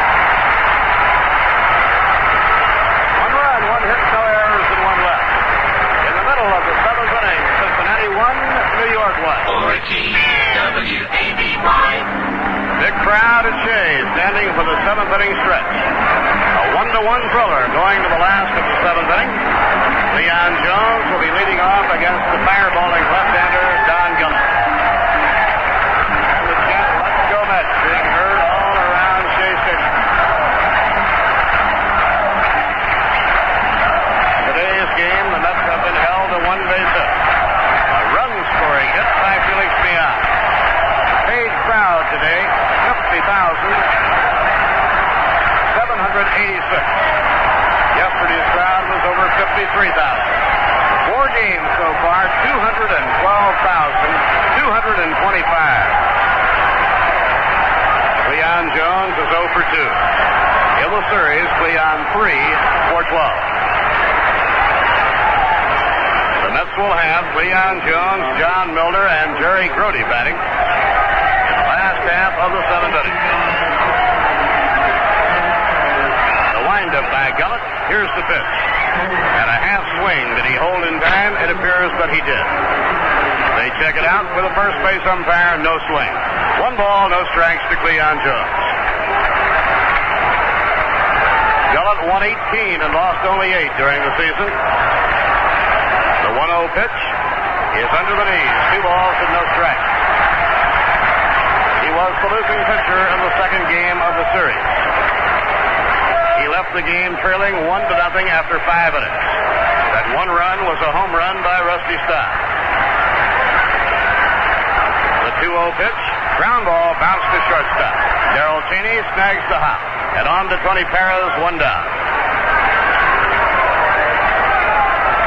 1 out and nobody on. It brings up John Milner. Milner has flied to right and drawn a walk, nothing for 1. John has 2 for 11 in the series.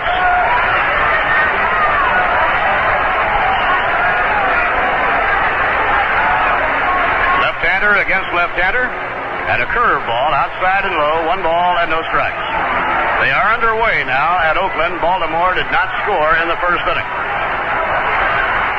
Fastball, a strike, and he really had the velocity on it. 1 ball, 1 strike to John Milner.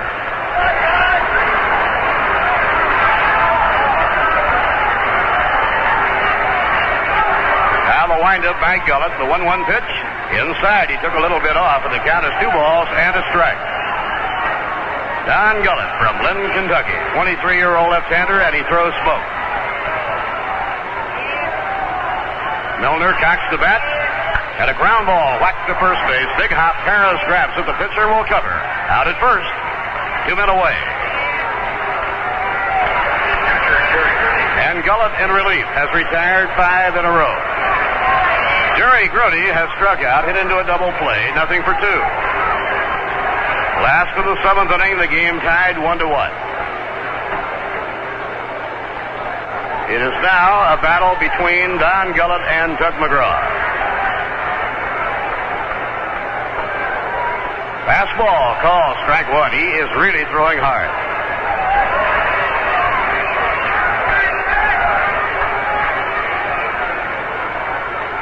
Gullett getting his sign from Johnny Bench. And the pitch on the way to Brody is high outside, 1 ball and 1 strike. Jerry 2 for 13 in the series and 2 runs batted in. Singled in 2 runs in the second game at Cincinnati. And a line drive punched into right, a base hit. Second hit of the game for New York. Solid single to right by Brody.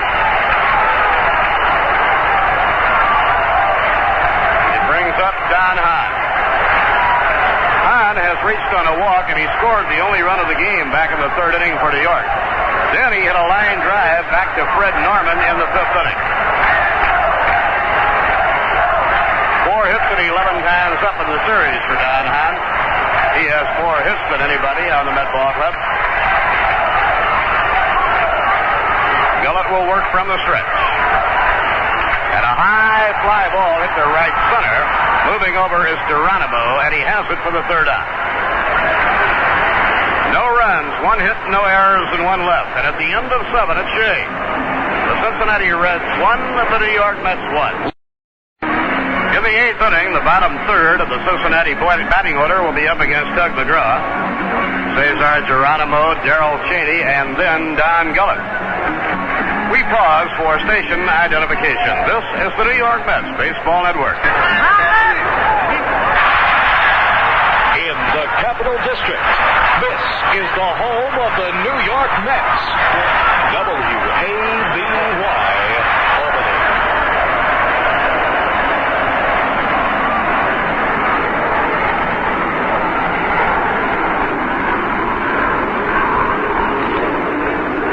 Bob Murphy with Lindsey Nelson and Ralph Kiner. In the Cincinnati bullpen, shortstop Ed Crosby warming up his arm. Sparky Anderson indicating that he might put up a hitter for Darrell Cheney depending on what Geronimo does. Geronimo, the center fielder, has struck out and flied to left, nothing for 2. The windup by McGraw, the pitch. Swing and a miss, strike 1, a fastball. Baltimore at Oakland. They have played 1 inning, no score. Mike Cuellar pitching against Kenny Holtzman. Game 3, they are even at a game apiece. Fastball high, 1 ball and 1 strike to Geronimo. The Mets and the Reds are delighted that they have baseball going in Oakland this afternoon. And a slow ground ball. McGraw coming off the mound, grabs it, and he's going to make an unassisted play. He puts the tag on Geronimo. 1 down. Ed Armbruster, rookie center fielder, who has started 2 games in the series, will be the pinch hitter batting for Darrell Cheney. Armbruster played this year at Indianapolis in the American Association and batted .307.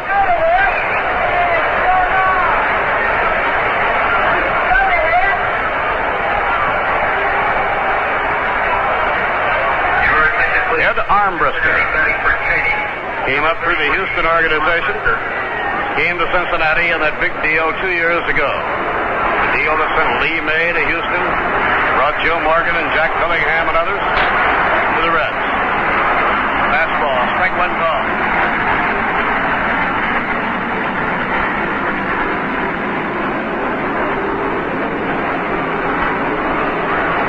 And the pitch on the way, a curve, a strike on the inside corner, and he has a 2-strike count.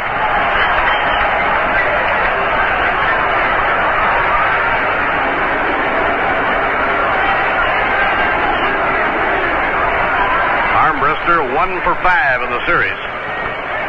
The 2-strike pitch. Screwball, a swing and a miss, strike 3.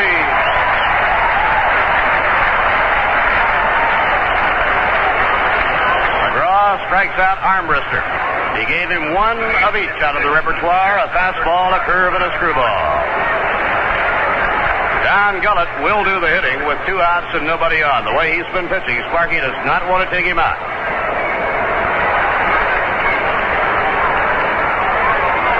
And the pitch by Tug McGraw. Ground ball bounced to shortstop. The hop taken by Harrelson. The throw is in time. The side retires. They go 1, 2, 3. In the middle of the 8th inning, the Cincinnati Reds won, the New York Mets won. Have a certificate you desire. Enclose a money order or certified check for the total amount. And address your letter to Ticket Manager, New York Mets, Shea Stadium, Flushing, New York. The zip code is 11368. Remember, Met gift certificates can be used for any games at Shea throughout the season. And they do make an ideal Christmas gift.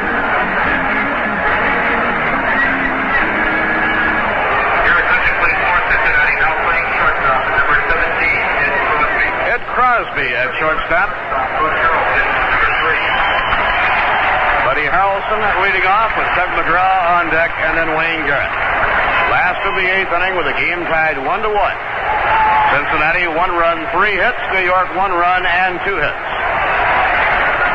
Felix Beyond singled home Don Hahn back in the 3rd inning. Tony Perez tied the game with a home run in the 7th. Big crowd stirring around. The pitch to Buddy, a fastball high. 1 ball and no strikes. Buddy Harrelson has bounced to 3rd and popped up to Johnny Bench, nothing for 2. And the pitch by Gullett. Fastball, letter high, a strike. 1 ball, 1 strike. Menke has shortened up at 3rd, figuring Harrelson might try and bunny his way on. The 1-1 delivery just outside, and he's throwing all smoke to Harrelson. It's 2-1.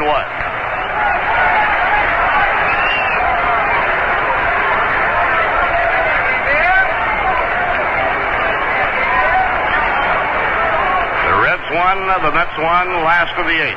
The 2-1 pitch. Foul ball back. 2 balls and 2 strikes.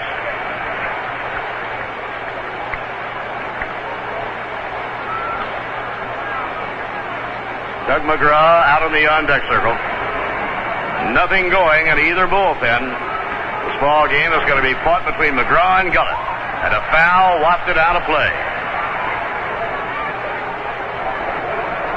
The amazing Mets coming down the stretch. Won 20 of their last 28 to capture the divisional title. This is game 4 of the championship series. If the Mets can win it, it is all over, and they are National League champions.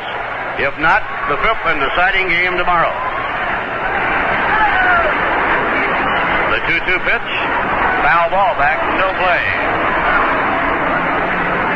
At Oakland in the 2nd inning, a home run by Baltimore's Earl Williams.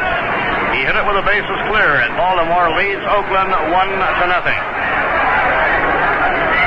Baltimore 1, Oakland nothing after an inning and a half. Gullett's 2-2 pitch. Fouled again, back upstairs, no play.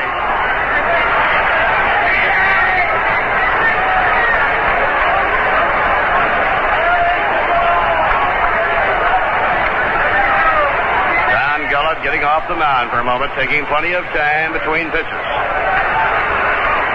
Now the young left-hander's pitch. Fouled again, straight back.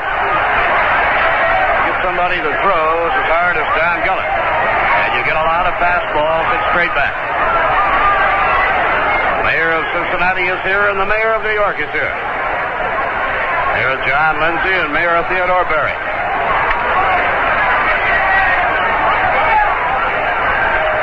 Pitching 2-2. Foul ball, straight back. Harrelson hangs in there against Don Gullett. In relief, Gullett has pitched 2 innings, allowed no runs, 1 hit. A single to right field by Brody. If Harrelson can get on, Tug McGraw will try to bunt him over. Now the 2-2 pitch. Inside, ball 3, 3-2.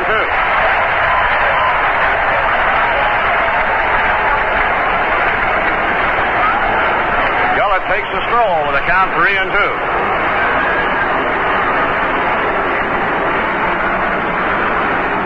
The payoff pitch. Ground ball to second base. Joe Morgan digs it out of the dirt, throws on to Tony Perez, 1 away. And Tug McGraw will be coming up to hit.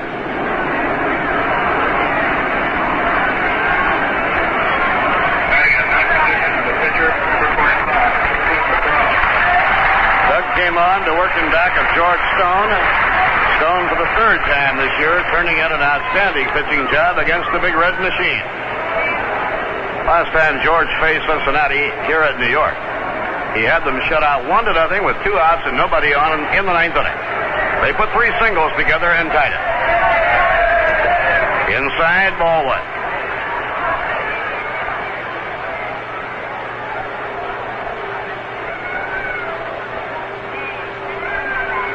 The on-deck batter is Wayne Garrett. And the 1-0 delivery to Tug. Fastball right in there, a strike call. 1 ball and 1 strike.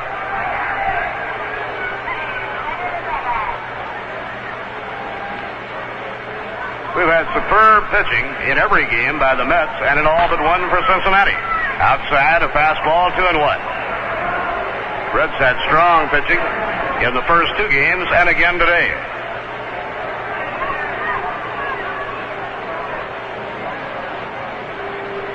2-1 pitch to Tug McGraw, a swing and a miss. It's 2-2.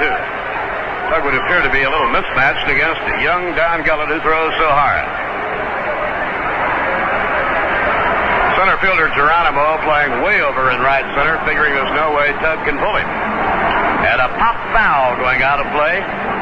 Count remains at 2-2 on Tug McGraw. Real scramble for that souvenir. Every time that foul ball comes down in the walking alley where people can make a run for it, it's quite a scramble. Now the pitch.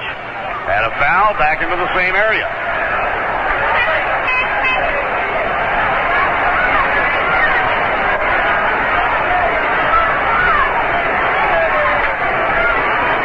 Very quiet moment in the big stadium. A base hit would change all of that. The 2-2 pitch is foul back into the screen. McGraw doing his best.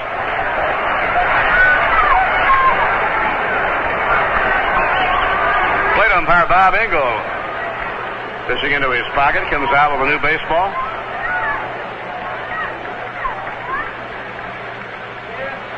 Been an interesting series, and that so far we've had very few real close plays for the umpires to call. Now the 2-2 pitch and a foul ball back. McGraw again gets just enough of it to stay there.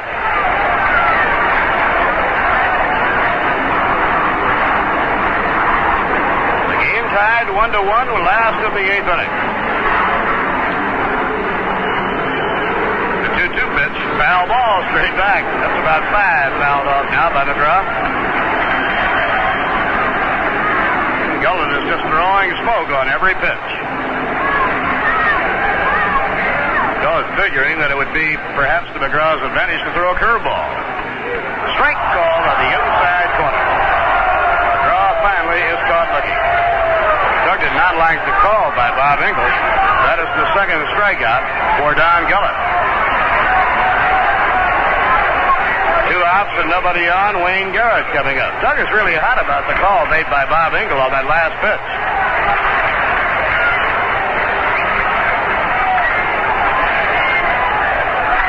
Has been up 3 times without a base hit.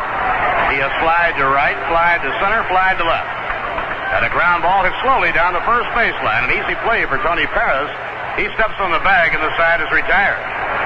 Another strong inning for Don Gullett. No runs, no hits, no errors, and none left. At the end of 8 innings at Shea, it's Cincinnati 1, New York 1.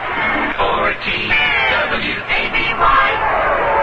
Top of the Cincinnati batting order, Pete Rose, Joe Morgan, and Tony Perez. Tug McGraw pitching in relief for New York into his windup and the pitch. Fastball, strike 1 call.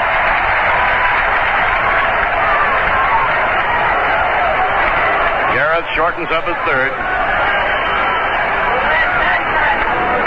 McGraw over the head a second time, delivers. Hit hard, a base hit to right field. And Cincinnati now has the leading run on first with nobody out. For Rose, his second hit of the game. Joe Morgan will be coming up. If Morgan bunts Rose over, then Tony Perez and Johnny Bench will be the men trying to get him home. Morgan has grounded to second, flied to left, and bounced out. 1 for 15 in the series. Garrett comes in close at third to play for the bunt. Buddy Harrelson shades a bit towards second. He squares around, takes high, ball 1.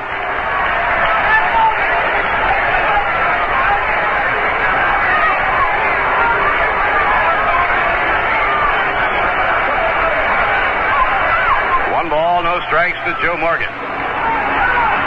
McGraw checks the runner. And the pitch. Bunts, fair ball. Off the mound comes McGraw. He bobbles it. Rose just safe. Safe at first base. Beyond arguing with first base umpire Fromey. It looked like they had him.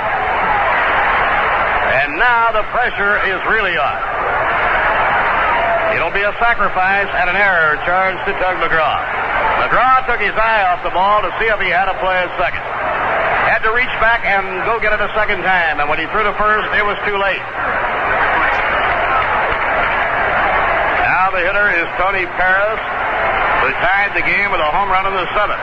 And the Mets have to set up their defense in case he should bunt. Johnny Bench on deck, and then Andy Casco.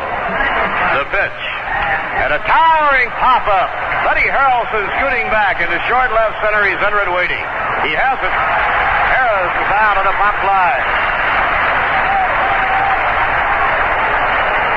Johnny Bench will be the hitter.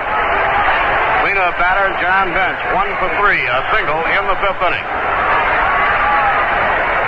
Bench leading Cincinnati in base hits in this championship series. He has 5. 5 hits in 15 times at bat. Ray Sadecki and Harry Parker both warming up in the New York bullpen. Buddy Harrelson wants timeout. He wants to talk with Doug McGraw. During the regular season, Johnny Bench hit 25 home runs, batted in 104. He won the first game of the championship series with a 9th inning home run. Rose on second and Morgan on first, 1 man away. The infield looking for the double play. The outfield is deep and shaded to left. Here's the pitch. Screwball, inside and low, 1 ball and no strikes. McGraw will be trying to get Bench to hit the ball on the ground. Buddy Harrelson playing over toward the hole. Fastball inside, 2 balls and no strikes. Now Bench will be shortening the strike zone, the visual strike zone, looking for a certain pitch.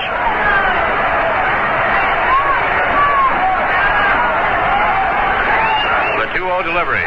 Screwball outside, ball 3. And Doug McGraw is on the verge of even deeper trouble. He has gone behind Johnny Bench 3-0.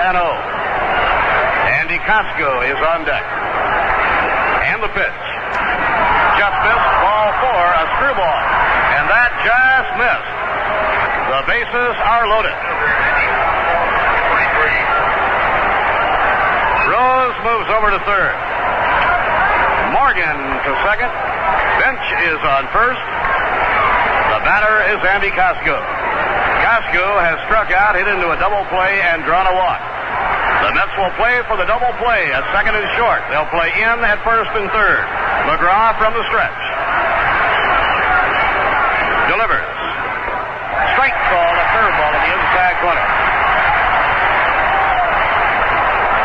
Doug now sorely in need of a strikeout or a double play. Dennis Menke waiting on deck. Into the set position. Around comes the arm. Strike call, a fastball on the inside corner. Draw with a 2-strike count on Andy Casco.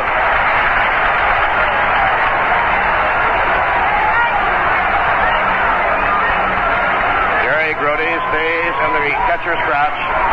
Signs for the next delivery. Rose on third, Morgan on second, and Bench on first, 1 out. McGraw comes to the stop. And the pitch. He struck him out.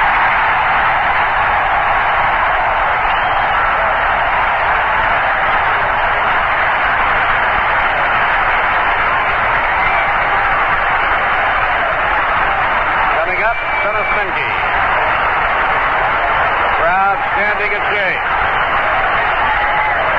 The most dramatic moment of the championship series thus far.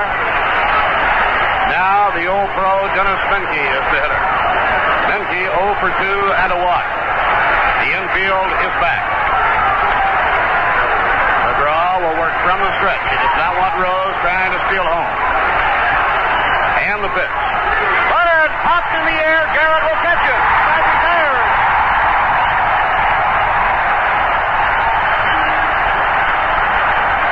No runs. One hit. One error and 3 left on. In the middle of the ninth inning. Cincinnati 1, New York 1. 14 WABY.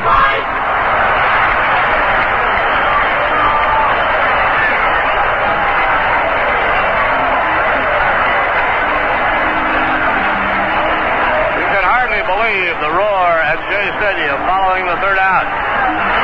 Now the Mets have a chance to win the National League Championship if they can score in the last of the ninth inning.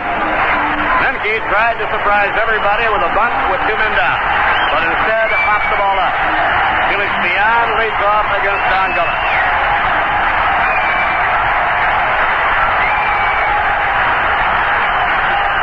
Felix Millan, Rusty Staub, and Cleon Jones are the hitters in the last half of the ninth inning.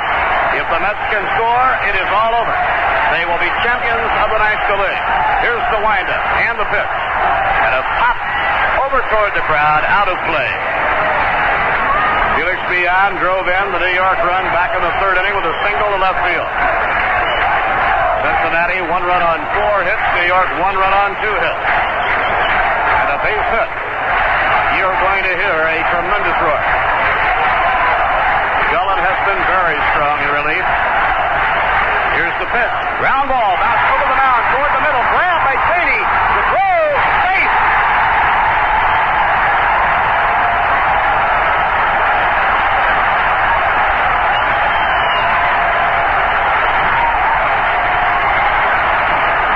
The winning run is on first base.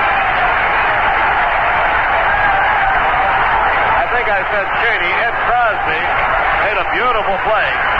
Running the ball down behind second. He whirled and threw, but not in time. Rusty Staub, the hitter. Millan is on. A base hit. Third of the game for New York. Don Gullet wants to talk to Johnny Bench. Johnny Bench walking with his arm around Gullet slowly back to the mound. This is it for Cincinnati. They cannot give up a run.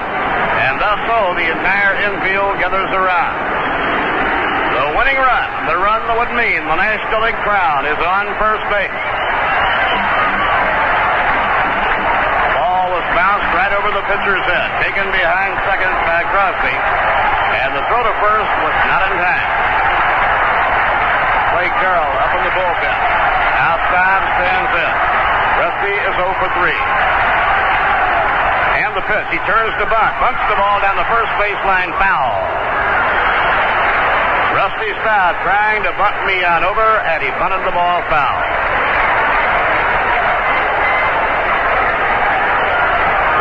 Cleon Jones on deck, and then John Milner. Millan does not have burning speed, but he has base running know-how and enough speed to score on just about any hit if they get him over to second base. Remember, Geronimo has that great arm in center field. He squares the bunt, doesn't offer. It's over, strike 2. And now Staub is in a hole. Rusty is in a hole after taking the fastball for a second strike. Staub looking down to Eddie Yost to see if the bunt is still on. Gullet is into the stretch. And the pitch. Curve outside and low, 1 and 2, and he was going to swing.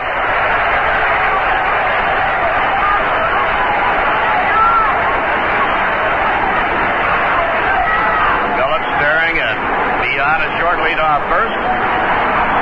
The 1-2 pitch. Foul straight back, no play. 1 ball and 2 strikes on Rusty Staub.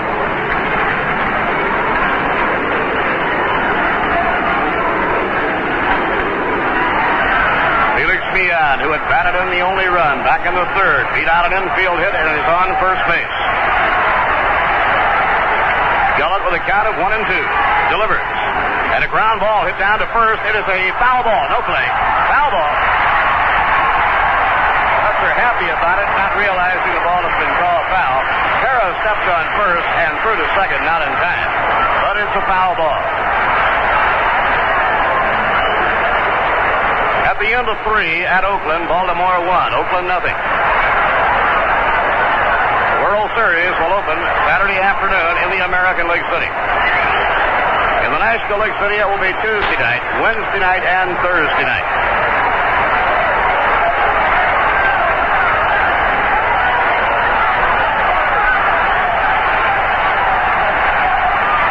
Gullett getting his sign. The count is 1-2. And the pitch. Low outside. 2 balls and 2 strikes. Gullett broke off a curveball, thought he had stop, and really gave vent to his emotions. He thought the pitch was missed by Bob Engel. And the count is 2-2. For the Reds, everything hangs right here.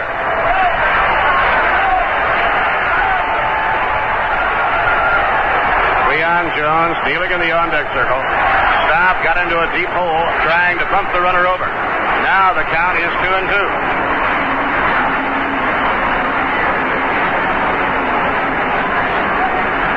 Reds have their outfield deep and around to right.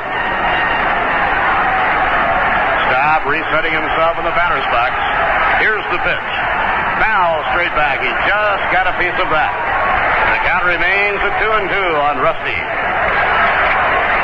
Stop, the hitting star of the championship series with 3 home runs and 5 runs batted in. Gullett down off the mound to work up the new ball. The young, hard-throwing left-hander from Lynn, Kentucky. Here's into Johnny Bench, and again, Staub is waiting. Here's the pitch. Swing and a miss. He struck him out. So Gullett stayed with it, and he struck out Rusty Staub.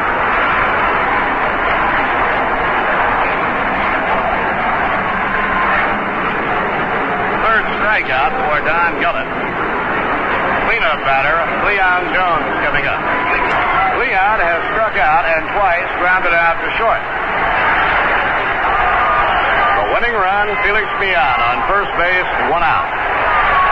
John Milner is now the on-deck batter. The Mets have the bats coming up that they want up. Gullett from the stretch, delivers. Low, outside, 1 ball, no strikes. Crowd of 50,000, very quiet at the moment. A base hit, and you would hear a tremendous roar. The pitch to Cleon. High pop foul, no play. Off to the right and into the field box area, 1 ball and 1 strike. Leon was voted as the outstanding Met player in September. He drove in 14 runs in the last 10 ball games. Reds have their infield at double play depth. Center fielder Geronimo shaded toward right center against the right-hand hitter. 1-1 pitch.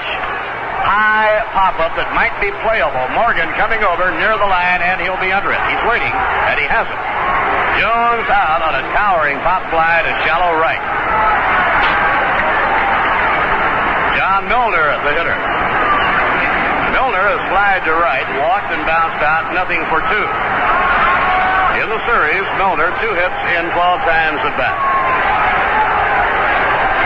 Joe Morgan talking with Don Gullett.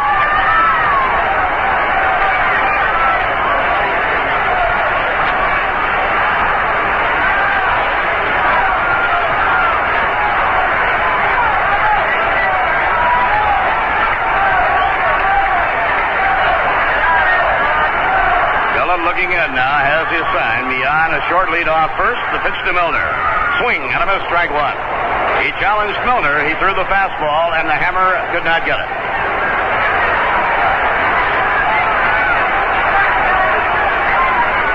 Pitchers have been supreme in this ball game. We've had only 7 hits altogether. And And a ground ball hit toward the middle. Morgan running for it. Comes up with it. Throws the ball to second. Force play. And the side retired. And this game is going into extra innings. No runs, 1 hit, no errors, and 1 left. At the end of 9, the Cincinnati Reds won. The New York Mets won. W-A-B-Y. The 10th inning at Shea Stadium. Over the first 9, Cincinnati, 1 run, 4 hits, no errors. New York, 1 run, 3 hits, and 1 error. Doug McGraw pitching magnificently, worked out of a jam in the top of the 9th inning. In the 10th inning, the bottom third of the order for Cincinnati, Geronimo, Crosby, and Gullett.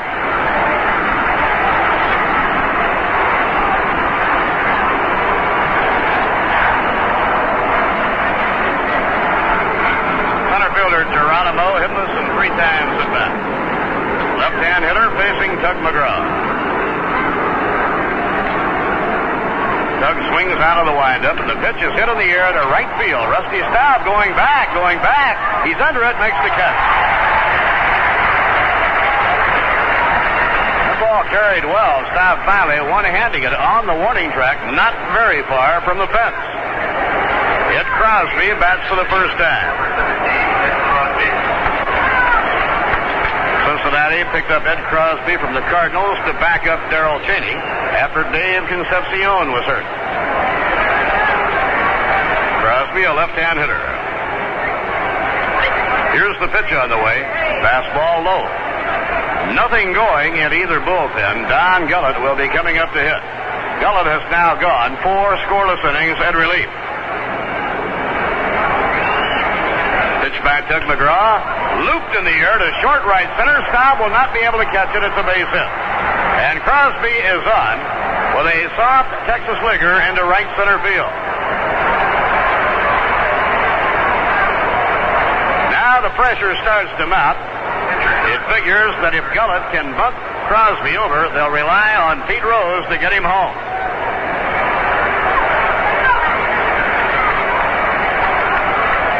Gullett batting for the second time. He bounced to short in the 8th inning. Now McGraw from the stretch.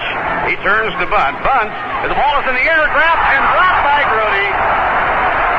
Brody took his eye off the ball to see if he could double up the runner at first, and he dropped it. And the Reds get a huge break. That will be an error charged to Jerry Brody. You can see exactly what happened to Brody. He took his eye off to see if he had a chance to double up Crosby. And the ball slithered out of his hands. Now the pitch, he turns to bunt, and the ball is a wild pitch. And now going to second base is Ed Crosby. The ball went right through the legs of the batter. Don Gullett is going now back into the dugout, and it looks like Gagliano is going to hit for him. Gagliano is going to come up. The ball went right through the legs of the pitcher, Gullett.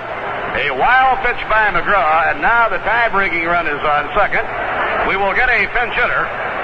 Bill Gagliano will be the batter for Don Gullett with a count of 1 ball and 1 strike.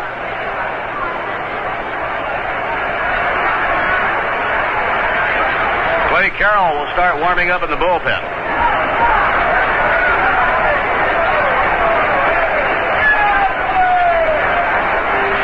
Dan Dreesen is coming out. He's going to be a pinch runner for Crosby. Number 22, Dan Dreesen. Dan Dreesen comes in to run for Crosby. He's on second base with 1 man away. Bill Gagliano, a right-hand batter, will be hitting against Doug McGraw.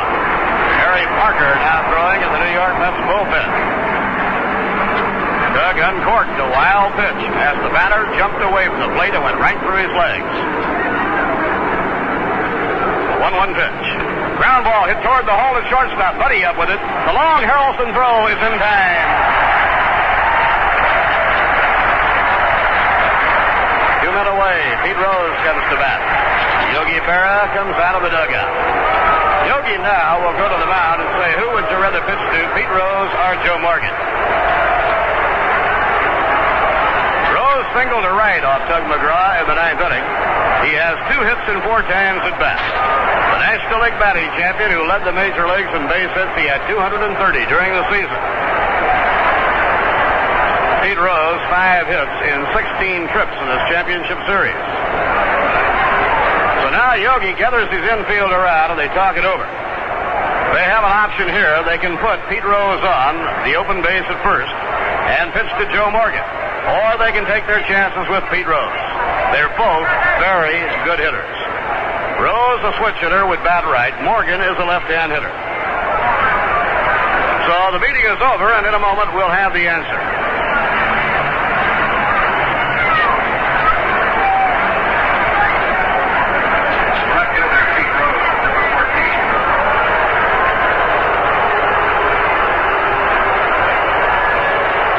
Going to walk Pete Rose and try their luck with Joe Morgan.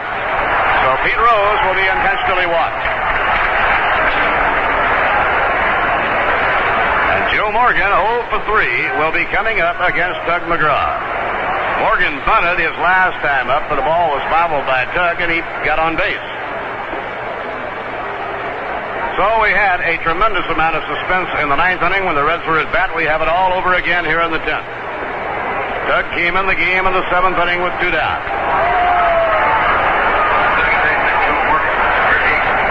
Morgan drove in 82 runs during the regular season, batted .290.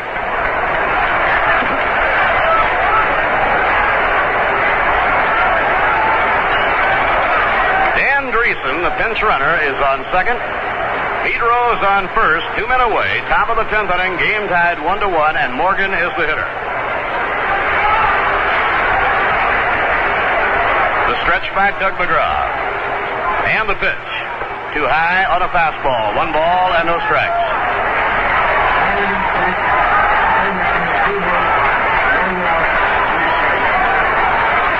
Tug looks around, checking the runners. Delivers to Joe Morgan. Fastball high. 2 balls and no strikes. A walk to Morgan would bring up Tony Perez with the bases loaded. Harry Parker throwing in the bullpen for the New York Mets. Pickoff play, throw to second, not in time. Harrelson darting in to grab the throw from McGraw.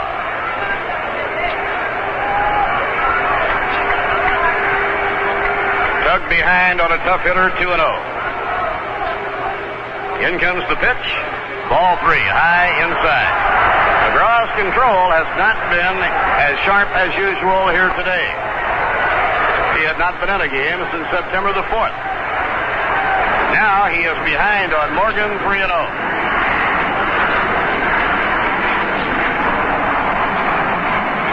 Tony Perez waiting on deck. The 3-0 pitch. A strike call, and of course he was taking it as 3-1. Tony Perez waiting on deck. Slugging first baseman tied the game in the 7th inning with a home run off George Stone, the only run that George gave up in 6 2/3 innings. 3-1 pitch, fouled in the air over toward the crowd. Garrett will not have a play, and we go to 3-2.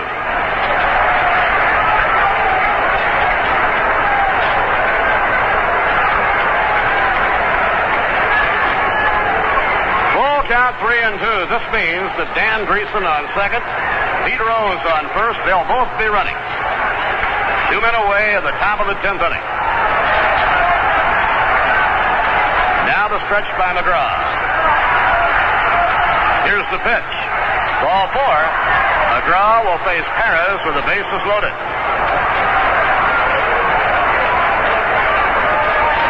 Tried the screwball on 3-2, and he missed. Now tighten your seatbelt. Third walk by Tug McGraw. Dreesen on third, Rose on second, Morgan on first, and the slugger, Tony Perez, is the hitter. Batted over 300 during the season. The windup by McGraw, the pitch. Foul, straight back, strike 1. The Reds left 3 on base in the 9th inning. They have 3 on base right now. Buddy Harrelson deep and over to the hole at shortstop. Millan is deep and shaded toward the middle of the diamond. Brody providing the target and the pitch. Foul ball back, strike 2.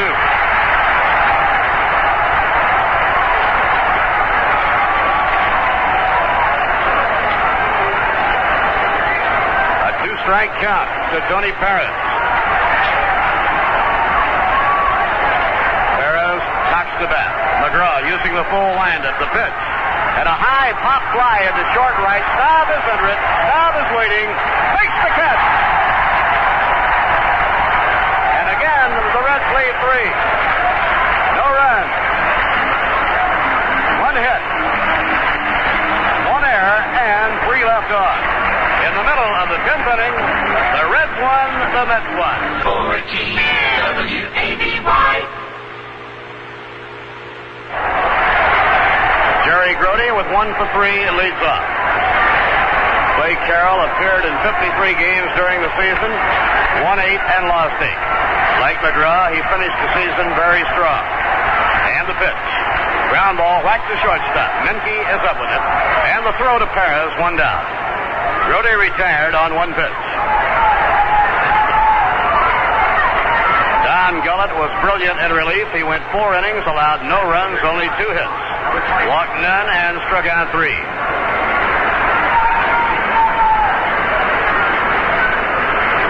Clay Carroll has a lifetime record against New York of 8 wins and only 2 losses. Swing and a miss by Don Hahn.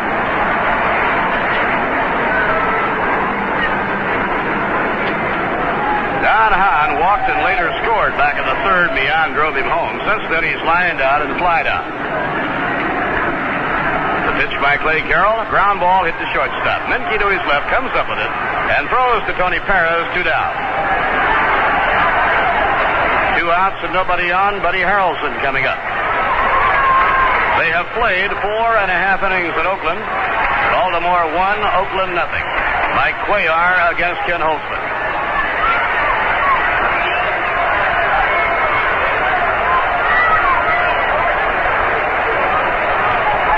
Harrelson hitless and 3 times up, batting left against Clay Carroll.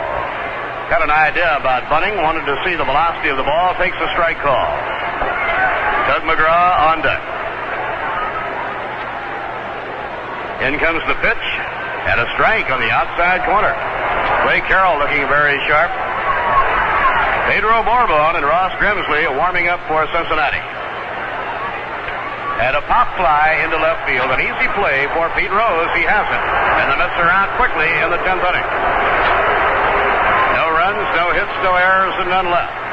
So, at the end of 10, it is Cincinnati 1 and New York 1. I don't know what we would have done without Blue Cross and Blue Shield. Everything was just so sudden. First, there was Tom's accident. You never realize how much hospital care costs until you get sick. And boy, what a bill I had for Terry. Blue Cross paid almost all of it. When Jack had his heart attack last year, we never realized he'd be in the hospital that long. If it weren't for Blue Cross and Blue Shield, I don't know what we would have done. Why, just for the intensive care unit. I don't know what we would have done. We hear this time after time from Blue Cross and Blue Shield subscribers after a serious illness. Most people simply couldn't afford to be sick if they didn't have a good health care plan. And Blue Cross and Blue Shield are both good health care plans. Better than most, in fact. Employers like them, too, because we do most of the paperwork. We pay the hospitals and doctors direct. If you're employed where there are 4 or more people and don't have Blue Cross and Blue Shield, ask your boss about it. Don't you want to carry America's #1 Get Well card? Sure you do. 14 WABY. Johnny Bench, Andy Costco, and Dennis Menke in the 11th inning. Doug has now worked 3 1/3, allowed no runs and 2 hits. In each of the last 2 innings, he has escaped a bases-loaded jam. The Reds had only 2 left on base over the first 8 innings. Now they've had 6 left in the last 2. So be careful right here. Johnny Bench is the hitter. 1 for 3 and a walk. McGraw into his windup. The pitch. Screwball fouled off. Strike 1.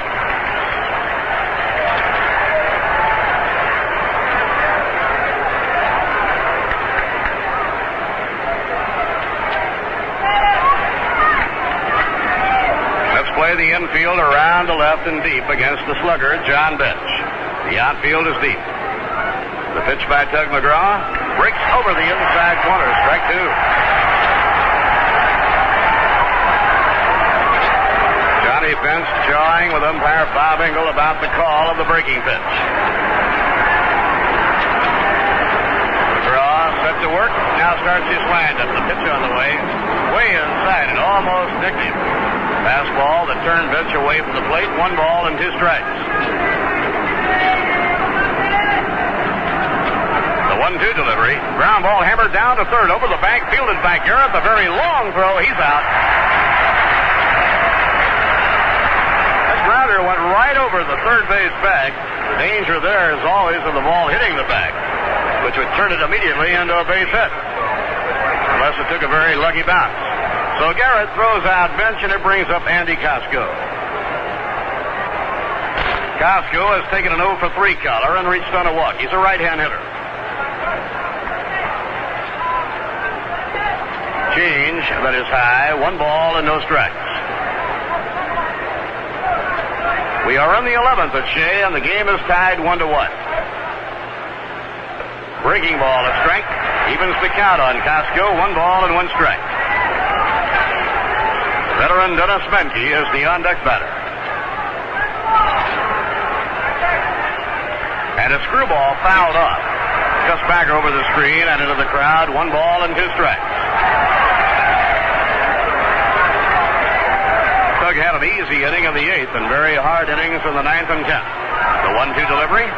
Smack through the hole. A base hit to left for Andy Costco. And again, the Reds are applying the pressure as Costco singles to left. Dennis Menke will be coming up, and Menke now checks things out with Alex Gramis, the third base coach. Costco hit a breaking ball and pulled it through the hole beyond the reach of Bud Harrelson.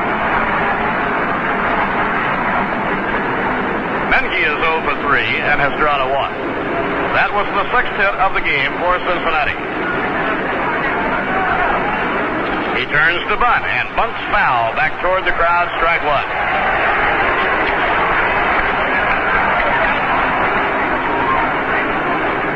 Reds appear ready to gamble that Geronimo can get the run home. They had Menke bunting with 1 down. Geronimo, a left-hand hitter, waiting on deck. Now the stretch by McGraw. Here's the pitch. He was going to swing this time, and it was high. 1 ball and 1 strike. Yogi Berra has not had to use a pinch hitter so far in this championship series. Sparky Anderson has used 9. The 1-1 delivery. Lined hard toward the gap in right center. A base hit by Menke. Around second, on his way to third is Costco. And the Reds have runners on first and third.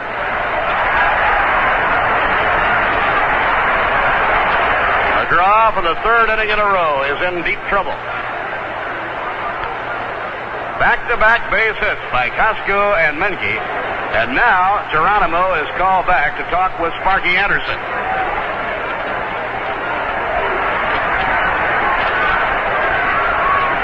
Geronimo, pretty good bunter. So Brody walks to the mound and say to McGraw, be aware they might try and squeeze the run home. If they do, it would probably be the suicide squeeze. The Mets will play the infield in close and try and cut down Andy Costco. Costco on third and Menke on first with 1 away. Harry Parker getting up again in the bullpen. Now the stretch by McGraw. The pitch to Geronimo. High, a fastball, 1 ball and no strikes. Dan Dreesen is the on-deck batter. He came in the game as a runner in the 10th and then took over at third base. The infield parked to the edge of the grass. The pitch. Swing and a miss. A fastball, 1 ball, 1 strike. Ray Sadecki getting up in the bullpen along with Harry Parker. McGraw for the 3rd inning in a row trying to escape. The 1-1 pitch. Low inside, 2-1 on Geronimo.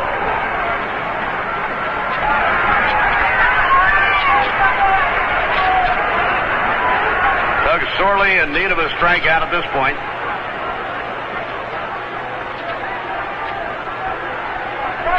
The 2-1 pitch. Inside, ball 3. And McGraw is behind Geronimo, 3-1. A walk would load the bases. It would bring up Dan Dreesen. Now Tug is set. Around comes the arm, and a foul coming back, 3-2. 3 balls and 2 strikes on Cesar Geronimo, the left-handed batting center fielder. The game tied 1-1 in the 11th inning. Costco's on third and Menke on first, 1 out. McGraw to the stop. The 3-2 pitch to squeeze is on. Bunted foul, strike 3.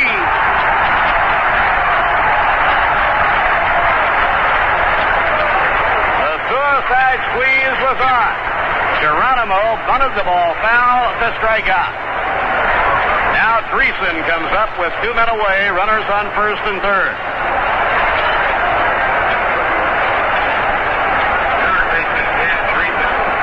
Third strikeout for Tug McGraw. Dreesen hitting for the first time in the game.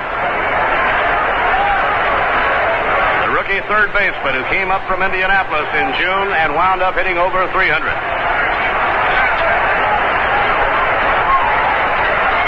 Left-hander against left-hander. The infield back now at second and short with 2 men away. Garrett in close at third. The pitch to Dan Dreesen, and a fly ball hit deep to right, way back, stop, going back. He's got it! He hits the wall, but he held on to the ball. He's out, and the side is retired. Staub has hurt himself. Rusty Staub made a magnificent catch, crashed into the wall, fell back, but he held on to the ball, and the side is retired. Staub is on his feet. Listen to the roar.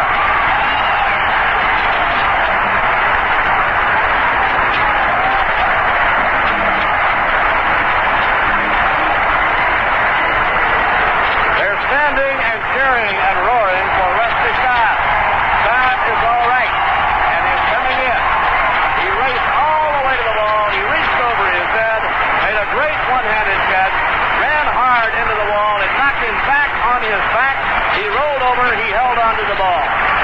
No run. 2 hits, no errors, and 2 left.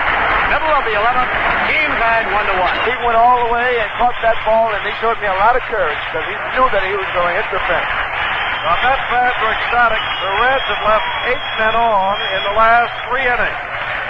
We go to the 11th inning. And let's look again at the catch by Staub. He knew that he was going to crash into the fence, and I'm telling you, I'm so excited, Jim. I've seen plays before for a long time, but I have chills right now. You know, in the '69 World Series, Murray, we saw Age and Svoboda make great plays, none of which, though, involved simply running head first into a wall, is what happened right there. Well, it is still 1-1. And we are still in the 11th inning.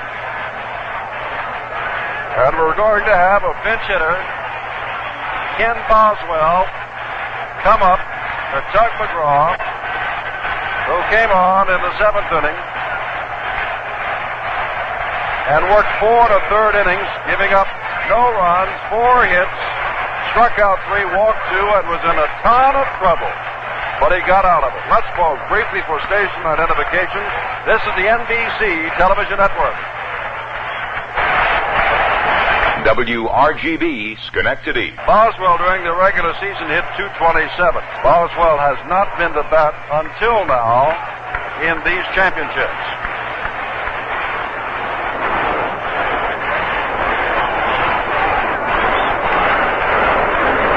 Well, we had the battle yesterday. We've got a different kind of battle today, and this is more exciting.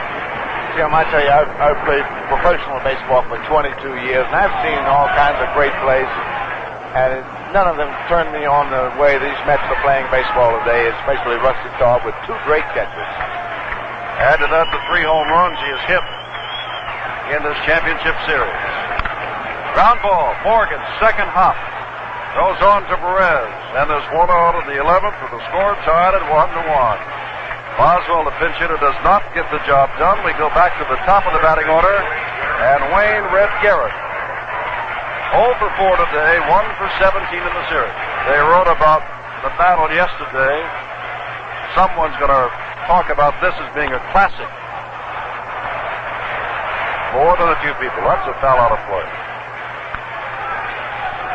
And if you don't think these 50,786 fans aren't charged up, if the Mets should win this, wow. I don't think I'll go down on the field.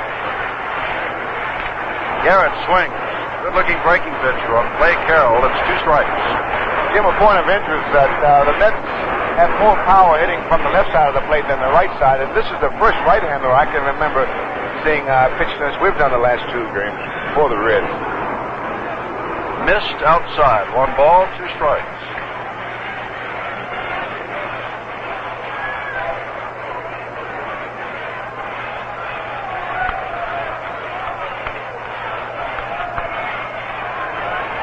More bone was in there yesterday. Look at Morgan.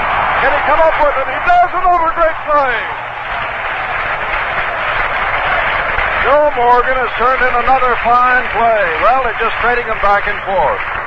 And if you're a baseball fan, you've got to appreciate what's taking place here today. This is what you call an all-out effort right here. The Reds know that there's no tomorrow if they don't come through today. And this is when your good ball players will rise to the occasion. 2 out now, and Millan, 1. Well, make that 2 for 5 today, including the game RBI. Up at bat, Joe Morgan looking on. Strike. Well, it's what they say, Maury. The real pros say, these are the fun games. This is the time you like to play when it means something. When you can really put your best at a time when it means the most. 1-1. Last of the 11th in New York. Breaking pitch misses. Jim, this is pressure that will cause some guys, if they don't have what it takes, to just wither. But as you pointed out, your good ball players, your stars, will come through for you. Drive might be trouble, but Costco is playing well in for Millan, who doesn't hit the ball far and catches it. Now we're going to go to the 12th inning of the 4th game of the National League Championship, still 1-1. The suspense has been almost too much for Mets fans. In the last 3 innings, the 9th, the 10th, and the 11th, the Reds have had 8 men left on base. 3 in the 9th, 3 in the 10th, and 2 in the 11th. Now Ken Griffey is the batter facing Harry Parker. We are in the 12th inning. And a drive in the air to left center. Jones cutting over. There makes the catch. The ball hit hard by Ken Griffey. Jones was Johnny on the spot. With 1 out and nobody on, Pete Rose coming up. Rose 2 hits and 4 times at bat and an intentional walk.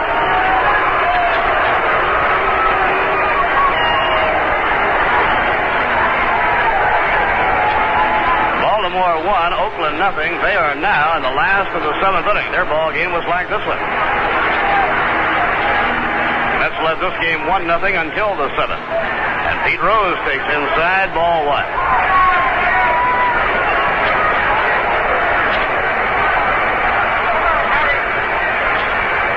And the pitch on the way, a foul ball off the foot of Pete Rose. Harry Parker during the season won 8 and lost 4. Harry was a starting pitcher until July 3rd. Then he went to the bullpen, remained there the rest of the season. As a starter, he was 5-2. High and away. Parker throws hard, a tall right-hander out of Collinsville, Illinois.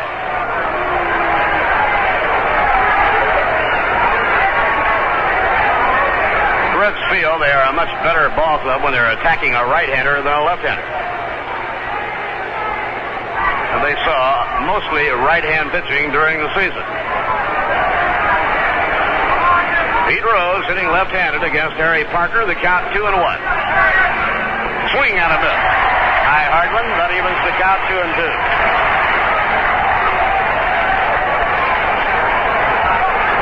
The Reds a battling ball club. The 2-2 delivery. Swung on and foul tipped. Off the glove of Jerry Brody. Count stays at 2 balls and 2 strikes to Pete Rose. Harry would like to get the Reds in order here in the 12th inning so as not to have to face Tony Perez.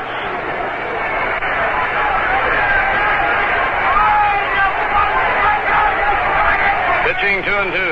And a well-hit fly ball to deep right, way back. It may go out of here. It is gone, a home run. Pete Rose has homered to make it a 2-1 ball game. Rose sprinting around the bases. And the Reds lead 2-1. And everybody in that dugout in Cincinnati coming out to meet Pete Rose.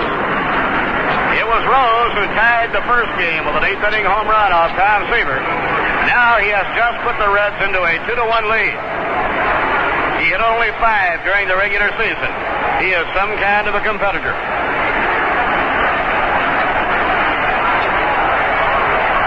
Joe Morgan, the batter. The pitch by Harry Parker, a foul straight back.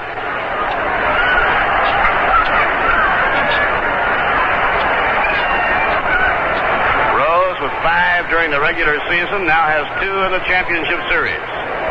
Parker's pitch on the way, high outside, 1 ball and 1 strike.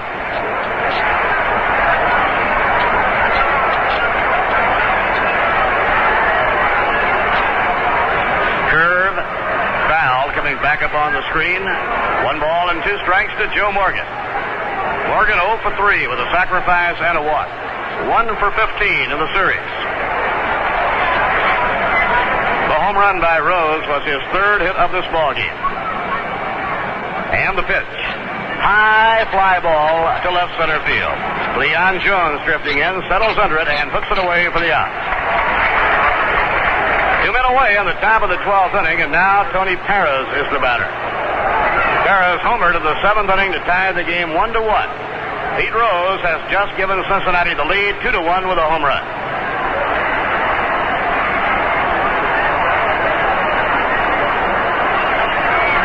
The windup by Parker, and the pitch is low, ball 1.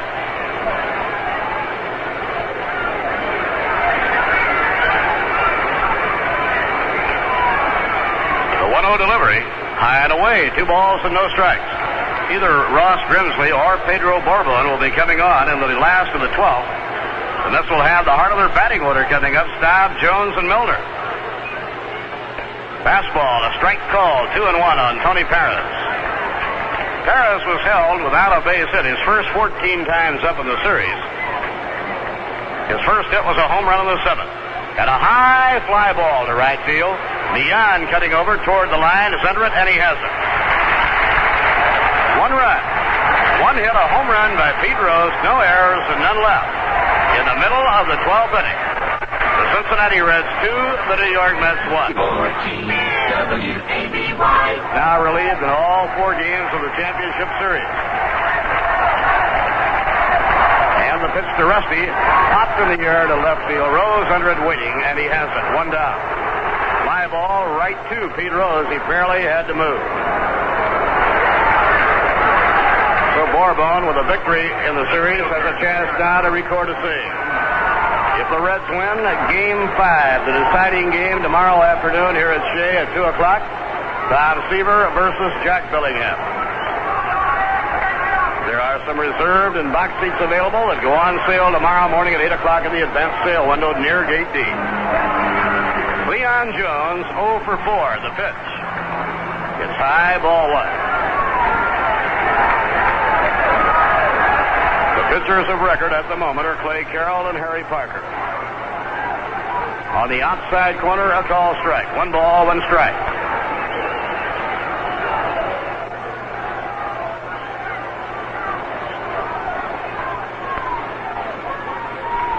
High fly ball hit to right field. An easy play for Andy Costco. 2 down. The Mets are down to their final out. John Milner is coming to the plate. Crowd of 50,786. What a ball game. The Mets led 1-0 until the 7th when Tony Perez tied the game with a home run. Pete Rose put Cincinnati into the lead 2-1 with a home run in the 12th. Now Milner trying to get New York even. In comes the pitch. Low and inside, ball 1.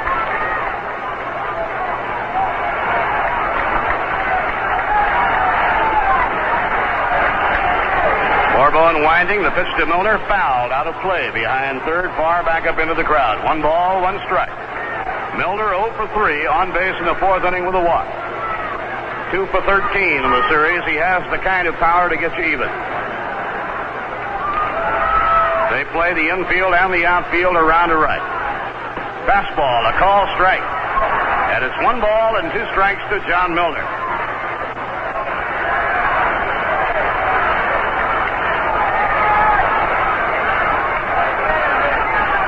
Now Bourbon winding. Here's the pitch on the way. And a squibbler out toward the mound. The game should be over. Bourbon throws, and the game is over. The Reds win it. So Bourbon retires the heart of the batting order, 1, 2, 3 in the 12th inning. And the Reds battling desperately all day long. Now are much alive, and the series is all even. In the 9th, in the 12th, no runs, no hits, no errors, and none left. The final score, the Reds 2 and the Mets 1. George Stone protected that 1-run lead until the 7th inning. With 1 out and nobody on, Tony Perez homered to tie the ball game. Doug McGraw came in and escaped 3 times. While Doug was in the game, the Reds had 3 on in the 9th, 3 left on in the 10th, 2 more in the 11th. The Reds won the ball game on a home run by Pete Rose, his 3rd hit of the game. He hit it off Harry Parker in the 12th inning. So the series is all even. What a series. Game 5 that decides the National League title tomorrow afternoon at Shea. Don Seaver will pitch against Jack Billingham. Today, Cincinnati had 2 runs, 8 hits, no errors, 10 left. New York 1 run, only 3 hits in 12 innings, 2 errors and 4 left. The winner in relief, Clay Carroll, and the loser in relief was